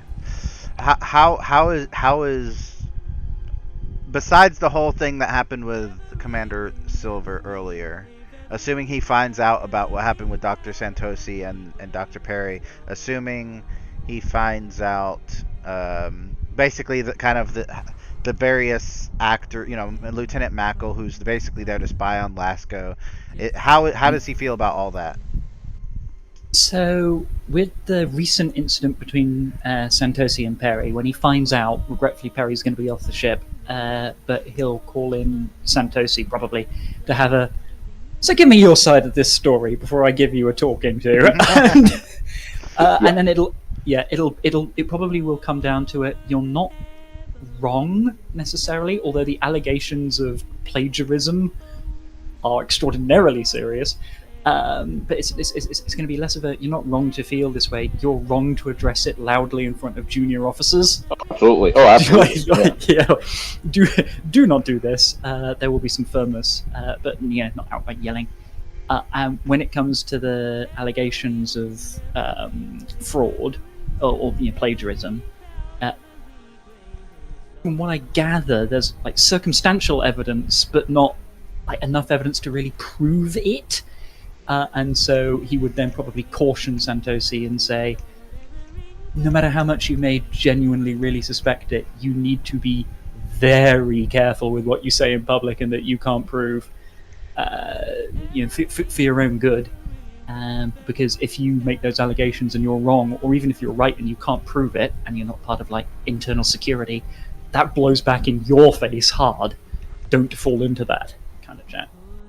With Mackle, he is disappointed but not surprised that Starfleet intelligence has put their own man on the ship to do things, but he's willing to live with it because at one point in his career, Osprey was Mackle. He knows how this game is played. He knows how to live with Mackle. Yeah. He can live with that, and he fully appreciates the need for people to keep a special eye on Lasco. So from there, since you did mention Dr. Santosi, Rob, tell me how Dr. Santosi's feeling with the whole, not just with the whole Dr. Perry thing, but then how she would respond to the captain's quote-unquote talking to about it, as well as basically everything else that's happened, especially with like Viril and everything like that. So yeah, she would definitely be expecting the talking to from the captain because she'll know she was out of line. And in fact, those who would have heard the argument would know that that was extremely out of character for Dr. Santosi. Yeah. But yet, having said that, Santosi knows she was out of line for saying what she said, especially saying it out loud, and would fully accept any and all, reprimands that the captain would give. As far as the medical situation goes, she's pleased that that Brielle was the procedures were working and making progress, and that and she gives and she would attribute that more to her staff than herself, for their insights and their constant monitorings and all that kind of stuff. Okay. I'm guessing she would know a little bit about I'm sorry, I forget who it was that's hearing stuff. Yeah, Lieutenant Carr. Lieutenant Carr. Carr, yeah. She'd be a little concerned about that, and maybe even request, a basic level physical exam just to, make sure there's nothing obvious. Proceed forward, before any deeper psychological alien presence, whatever, Yeah. So since next episode or next session is going to be more than a month after the initial issue with the Lieutenant Carr's ear, I'll go ahead and tell you that when you look at it, and do all the diagnostics and everything like that, you don't really find anything out of the ordinary. It's kind of hard. I'm not a mechanical guy at all, so it's kind of hard to describe. But there's sometimes whenever I put my headphones on, they seem a bit off, but there's no real reason for it because they're basically brand new. It's just maybe a connection here or there or something like that, but you're not really finding anything out of the ordinary. Like you can mess with it a little bit and then it will fix it for a time, but then it will just come back. So there's nothing that's really definitively telling you what it is. But like I said, this is something that you guys can spend time on, like over the course of the season, trying to figure out, because it is going to tie into other things. So like you will eventually, when you get more evidence, because right now you don't have any evidence, you just have that she hears it. As far as you guys know, it may not even be the mechanical aspect. It could be a psychosomatic thing, so you don't even know. But over time, as more evidence comes in, you'll be able to put puzzle pieces together, or not, and the whole universe will explode because you failed miserably. But something will happen, basically. So, Lieutenant Carr, tell me, kind of same questions. Besides, looking into your implants and figuring out that nothing is physically wrong with them, at least that you can tell. And of course, the whole, how is Lieutenant Carr dealing with it? How is Lieutenant Carr dealing with Viril? How is Lieutenant Carr dealing with just her crew? And is there any issues that Lieutenant Carr is dealing with from the engineering staff? Like, is there anyone that he particularly doesn't, I don't like to use the word like, but that's basically what I'm getting at, just because I specifically intentionally put people on Lieutenant Carr's engineering staff that were kind of hard to get along with, just to see if Lieutenant Carr could. Just give me Lieutenant Carr's just general vibe of the engineering crew, as well as what he's feeling regarding Viril and the implants. It's kind of hard to put a finger on Carr and the engineering crew because there really haven't been much scenes between him and the rest of his engineering crew. That's fair. Probably out of all of them, Ustam is his favorite. Okay. That's, I guess. None of the engineers, as far as he knows, have tried to drain power from the ship. That was someone from the ops department. So there's he's they have that favor going on with Carr, at least, that they haven't tried to destroy the ship or anything. But yeah, I don't know. He's kind of a workaholic in a way. So he's always. He's probably like, there probably are people who are a little sick of seeing me come into engineering when I'm not on duty. But he hates it when people lean over his shoulder, so he certainly doesn't do that to anybody else. Yeah, But, when I did that earlier, just... I just wanted to know what Carr was writing. I wasn't like, you know what I mean? Like, I wanted you to describe it, but since he stood too close. I assume you that means you don't want the players to know, so that's fine. Well, to be fair, at that moment in time, I, out of character, wasn't sure who I was writing to at the moment. So. Well, then why'd you tell me you wanted to do that? I thought you had like this whole. I thought you had already written a letter and you was gonna send it to me or something. No. If I hadn't been, no, I didn't have it all prepped up. It was just one of those open-ended things. Someone can come up and interrupt them, and then. Okay. But it's okay. It's totally fine. It would. If we hadn't had this whole thing of actually being able to save Variel, it would have just been a letter to her parents. But okay. Well, obviously that's kind of not really worth writing anymore at this point. So. I guess it depends on how Variel's parents are gonna find out. Would you? I don't imagine they care to find out from some random engineer, but Lieutenant Carr might be the one besides her brother, who was the closest to her, if that makes any sense. I guess so. The reasoning behind his letter would have just been like, he just wants them to know that like she was a respected member, or like he thought that she was a good colleague, kind of a thing. Oh, okay. Just feeling like she wasn't just some nameless ensign. So now that she might survive, she's not a good colleague. That's what you're saying. You are putting words into my mouth. I do not appreciate it. Well, I just one for off. She's still good. And to think, she's still a good colleague. To that point, and thinking about Variel still being a good colleague, obviously it's going to be a very long time before she's medically fit again.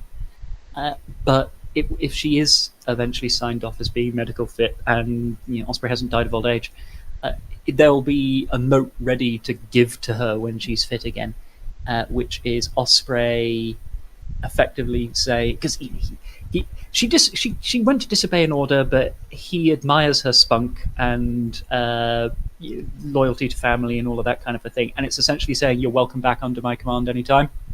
It's like, just come back, come on. There's a place ready for you, so that that'll be ready for her when she wakes up. Okay. Yeah. No, Variel's just kind of an interesting case because it's kind of like, because she was there during all the retrofit and all the rework, so Carr at least has known her for a while. So he's I don't know. Engineers have that tendency of being antisocial, and most of the NPCs that you made for the engineering crew are already antisocial. And for a chief engineer, he has to be a little bit social. But it's just that, again, it's just kind of like, I kind of know who this is. So it kind of matters that, and especially, like, it also really matters now that she's been injured. And that brings back memories of when he was injured, and then the whole investigation that, that went under because of the circumstances surrounding his injury, which is where Lieutenant Commander Ashley Green would have come in, his former chief engineer. Is kind of where, so he's kind of like, now he's kind of feeling like he's on the other side of that in a bit. So he's also kind of like, I'm expecting there to be someone, someone's going to come and investigate this, and because I didn't order her away from the airlock, I followed her there. So what does that do to me? That probably means I'm in trouble now. So he also kind of stiffens a little bit whenever he sees Captain Osprey too. So, the other thing about Captain Osprey, he's like, I don't know why the captain keeps calling me by my first name. I didn't know we were on first name basis, but okay. I think there's a lot of NPCs and player characters whose names, because they're not all, even Earth names, even human names, sometimes people can get confused, but there are a lot of them where the first name, the surname and the given name are kind of switched or whatever. So I can, because Bajorans have it backwards, so they're supposed to be used to it, but he's just, God, man. Yeah. I need to tell the captain at some point. I think it's just one of those things where the players are messing up more than the characters. We'll just have to be patient with that. I absolutely. It's really hard to tell from the tiny picture that he's Bajoran, and it's not everyone remembers that. But it was one of those things I was going to do. Like, if someone, like, initially meeting him goes, "Oh, Lieutenant Nolas," he's like, "I didn't realize we were on first name Well, basis." it's been like 4 never months gotten at to this use it, point, so Yeah, I so I think can't use they it should now. definitely know. And that's absolutely my fault. Because what I've been doing is every now and again I just look to the list of main characters to make sure that I'm getting it right. And if you look at it, it's Charles Osprey, Lasco Zed, Rufus Zukov, Karl Nolas. They flip at some point between the order of first name and surname in the main character list. I think that's because some of them, as a military person, I did, and then some the players did. So I hate using first names for anything. So if I will never call anyone Rufus. I will never. I only say Lasco because for like the first half of the season 4, I thought Lasco was his last name, and I thought he was half Bajoran, and I thought Lasco was the surname from the Bajoran side. So I thought Lasco was his last name. So I called him that the whole time, and then he's like, "No," she's like, "No, it's Zed," and I'm like, "Oh, great." But other than that, I don't use first names ever. Other than that, makes complete sense. Feel free to reckon in your head, Kriebel, unless they've been sort of like one-on-one personal time, that every time he's accidentally said Lieutenant Nolas, he meant Lieutenant Carr. I mean, it's supposed to be like, as a Bajoran, he's also supposed to be used to that too. Like, no one understands how to say our names, so it's just. I mean, it's just like there's never been like there's never been really a conversation directly between Carr and the captain, so it's just never come up. It's just funny. I kind of chuckle every time we play. I look forward to that. I didn't realize you've been getting it wrong, Captain. Conversation. Excuse me, Captain Charles. If you said it in front of, Lasgo, he would have said, "No, it's Lieutenant Carl." I don't know. I thought it Norris was. Norris is his first name because of the Bajoran heritage. I was just gonna say my player name on the game I thought was Lieutenant Carr, but it is whatever. He can roll with it. He's a 30-something-year-old Bajoran engineer. He can handle this. He can handle it. But I do look forward to, like, particularly if it's like not in front of loads of people, like it's in the 10 forward equivalent, and they're just having a chat. So, yes, Captain Charles, just to try that. You take it in good humor. Unlikely that Carr would say that to his officer, but actually, this would have been the perfect opportunity. He's like half drunk on champagne. He's too busy drinking coffee. Let's be real here. This is what the officer's mess is for. You can be a bit more informal. It gets rid of this. All right. Since we mentioned Mac's character, Mac, tell me how, because I know. Lasco Zed, the half Cardassian, half Bajoran, he doesn't often act very XO-y, if that makes any sense. So I'm trying to understand like where he's coming from, like all the time. But just tell me how he's feeling about the whole Varil situation. Does he feel responsible at all? And everything like tell me how, and also about the crew. Is he happy with the crew he's got? He's happy with the crew. He doesn't want to seem like he's too XO-y. He wants to be like the XO that people can actually approach and talk to, and if they have a problem or something like that. And he feels responsible for Varil by not stopping Varil. Yeah, just so you know, if the airlock had gotten open, it was going to be way worse for everybody, so... Yeah, so that's why the time thing happened. Well, that's one of the reasons. It was going to happen eventually, but I thought that was the perfect time for the Night Stalker to reverse time, because there were two things going on both sides of the airlock, with Osprey's group and with Lasco and Carr's group, that were just... I don't think anyone liked it, to be honest with you. Like, I feel like Varil should have been stopped way before that, but I also feel like the whole situation with Osprey's group, where because this was before you had seen anything, but like I felt like that could have been handled a bit better or a bit differently. Maybe I'm wrong, but I was like, that's the perfect opportunity, and I had to roll for it. So there's a possibility that it just didn't happen and you had to go with it, but I did have the Night Stalker roll for it. So if she had gotten the doors open, which she might have gotten the doors open to the starbase, but to get onto the ship, it would have been pretty much impossible because it was already locked down. But if the Night Stalker had actually got off the ship that way, it would have been way worse for everyone. So I think the way it went down was probably the best case scenario. That being said, I do think Lasco and Carr are somewhat responsible for just her being in the vicinity. But you know, now we know, and now we won't let that happen again, hopefully. But to be fair, I do roleplay some of these NPCs to be a bit headstrong, to kind of test you guys to see like what you guys will do to stop them from doing things that they shouldn't be doing. So I'm going to keep doing that because I want y'all to be more comfortable with, like, if you're a lieutenant or a commander, telling an ensign to stand down and do their job. Like that should be something that kind of comes natural to your characters. So I'm going to keep doing that. But yeah, I think that a healthy dose of guilt. I don't want it to be like crazy, you know, like, oh, woe is me, it should have been me, you know, that kind of stuff. But like just acknowledging, Yeah. like maybe next time be a bit more forthcoming or forceful with your. Yeah, chief engineer should have probably more than one in command. Just saying, but I just a little bit more strict, especially if you're an EXO. You know, be more, you're allowed to order people around. That's your job.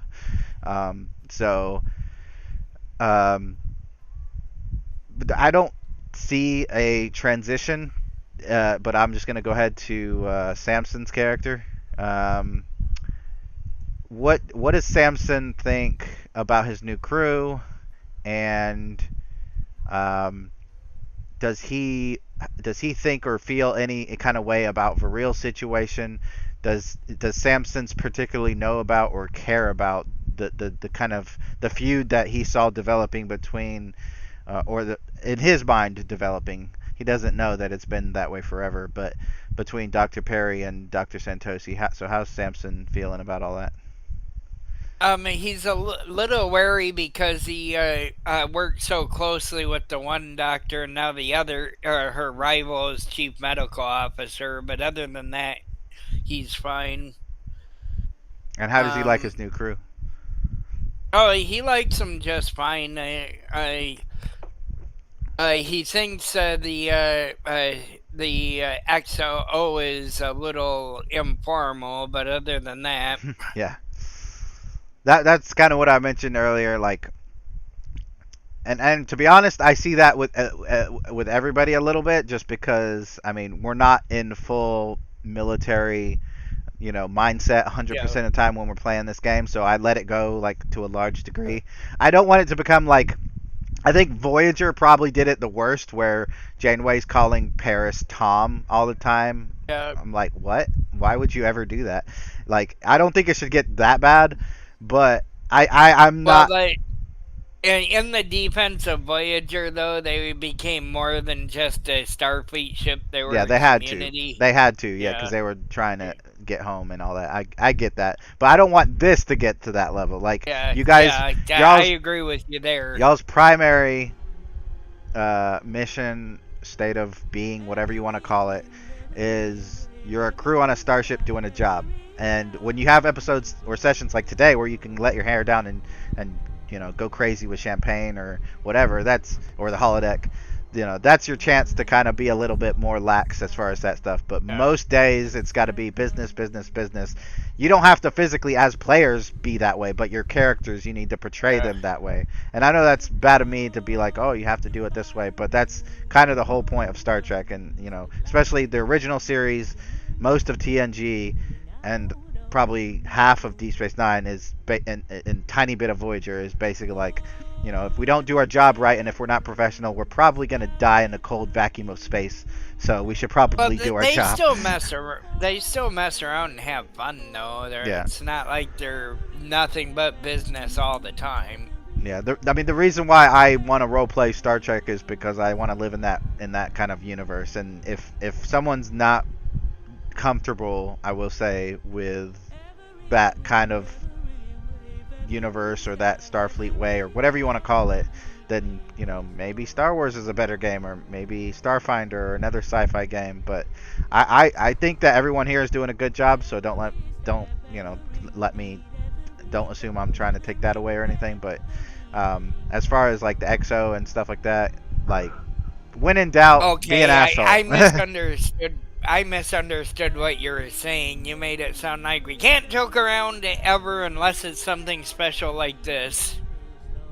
I mean, That's I don't know if that's what I was saying. I was just saying play your characters, like basically. Yeah, if you're an yeah. ensign, you're gonna be different than if you're a commander. Does that make sense? Yeah. Like Yeah, Commander that does. Chakotay, even though he, was a Maquis, he still had more discipline than Ensign Kim. So there you go. Yeah. So Yeah. basically, that's all I'm saying is just play your characters and everything's great. And I like how everyone's playing their characters.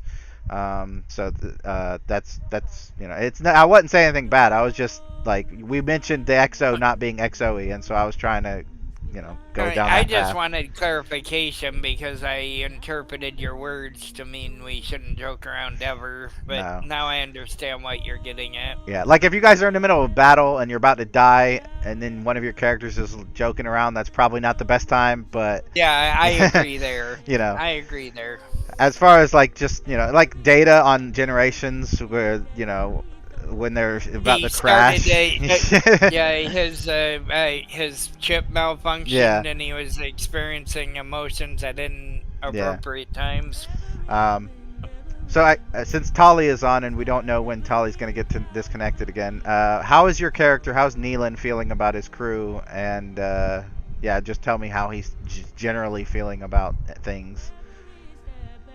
Well, so far so good. My only concern was with the ensign at the bar when he jokingly said, "I wouldn't mind doing it," and then finally found out that I was a rank above him.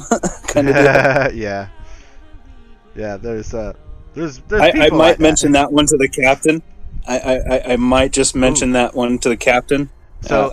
Captain Osprey, how do you react to that? How would Captain Osprey handle that? Would he call the Shamak in and be like, "Hey, what's all this about?" Or would he just kind of forget about it? Or how would he deal with that? So when it's put to him that, this person was talking about creating an army of androids to wipe out enemies. Oh no, he wasn't talking about possibly- that. He was talking about the ensign who was like, "I'll sneak into someone's quarters and take some Andorian ale," and it happened to be for real's quarters. Right, okay.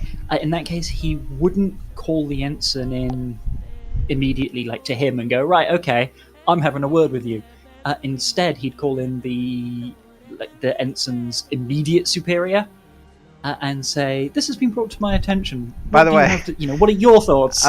His immediate superior would be the one in the coma, so you'd have to go to probably. Go one up. Let's see, the ensign for real. It'd probably be whoever is. I'm gonna say it would be Ops Ensign Samson. So you could, but Samson hasn't really been here that often, so he probably doesn't even know who Shamak is. I mean, he probably knows him, but he doesn't know him that well.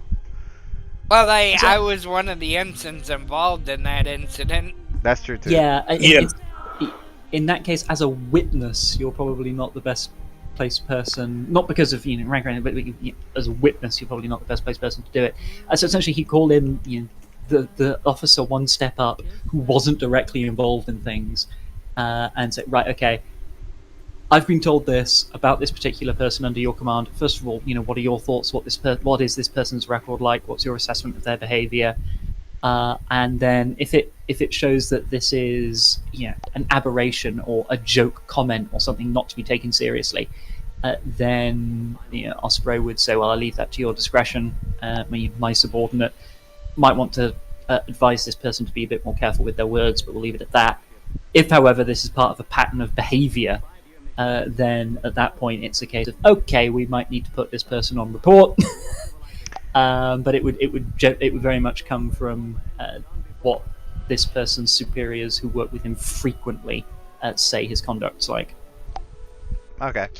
I don't know if you would have enough evidence to suggest that it would be like a pattern. I think the closest that you could come to would be on the one hand, on one extreme, it's just a joke he was making because he, had the buzz of the synthale or whatever. But then the other extreme, as far as that could go, would be that he was severely lacking in discipline and judgment, and made a comment to a lieutenant that he definitely shouldn't have. It wasn't like Shamak is an ensign. This dude's a crewman. He's not even an officer. Yeah. So yeah, that's the most extreme. Like lack of judgment, bad idea.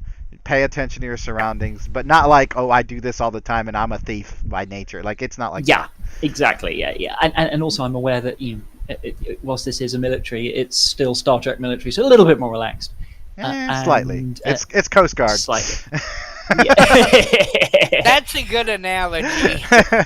Say that to the British. We don't even think the Coast Guard's military. But anyway, he essentially a case of, okay, have a word.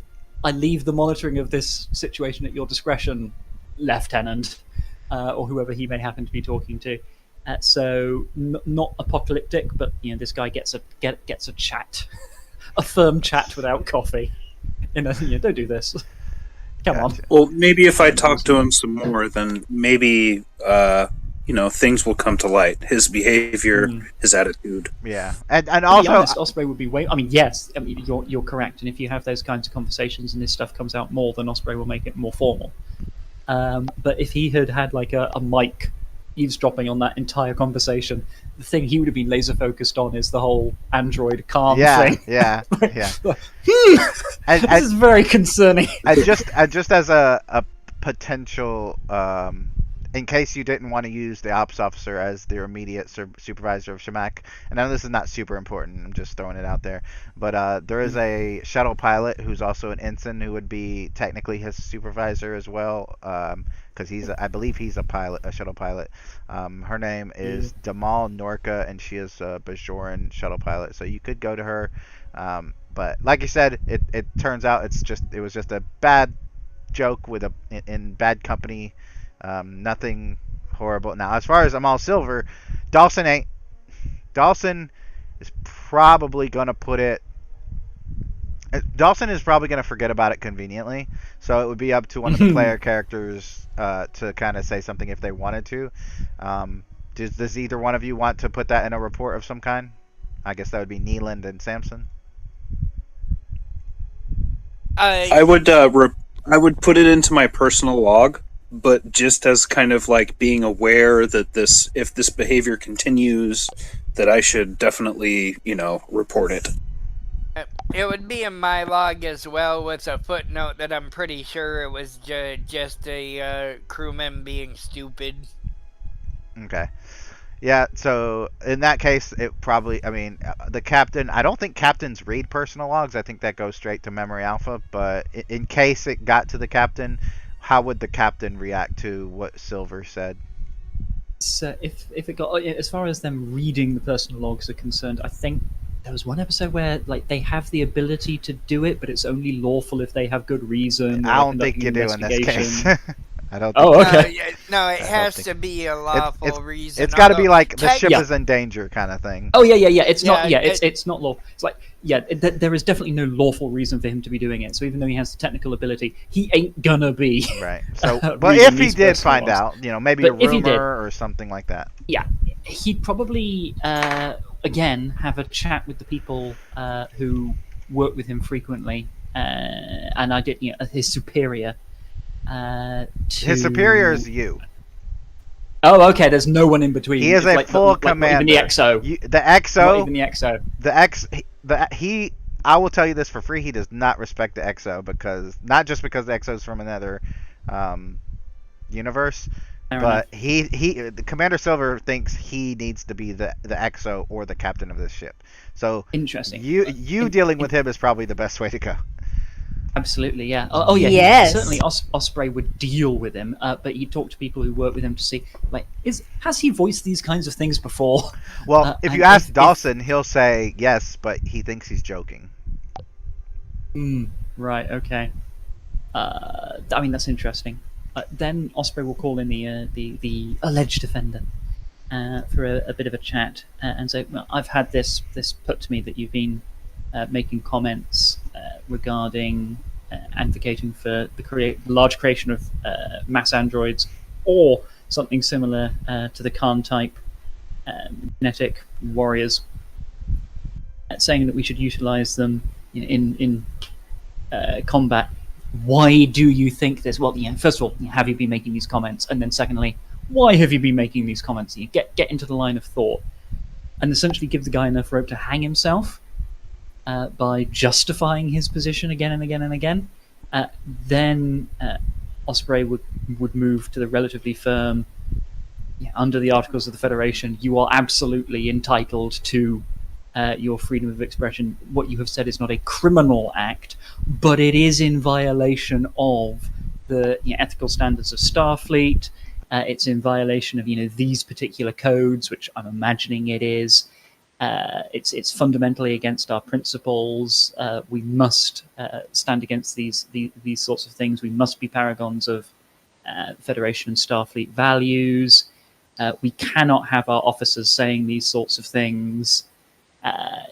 If you wish to continue saying these sorts of things, and this is only if he now starts pushing back and he doesn't say, yes, I understand, I take my lesson, Captain, that this won't happen again. If he really nails his colours to the mast and saying, no, I believe this, no, I'm going to keep saying about it, etc., Osprey will go along the lines of, well, you're entitled to believe whatever you want to believe quietly. But if you're going to start saying these sorts of things loudly where other people can hear you, you can't say them in that uniform. Make a choice. And see where they go from there. All right, so I'm gonna probably have to send you like a long page of his response because this would take another 45 minutes, and I don't want to go that route. So and there'll be to and fro, and there'll be role play, and there'll be lots of things. I'll basically just tell you the general idea of where he stands, and I'll let you make the final decision of what you want. Ultimately, you did put him in charge of mission operations, so you can remove him from mission operations and send him back to the Commodore if you want to. But that will be something we do over private message. Absolutely. I've got to go. Does anyone have any questions, comments, concerns? I hope you guys liked today's episode better than last week, 2 weeks ago's episode. I had a lot of fun tonight. It was great. Yep. Me I had a too. good time. All right. Well, And we missed all the drama between the doctors. I'm sure there's more to be had. There'll be more to be. Yeah, there's more to come. I'm sure. All right. I've got to go. I will see you guys later. Everyone. Catch you later. Bye. Catch you later. Good night.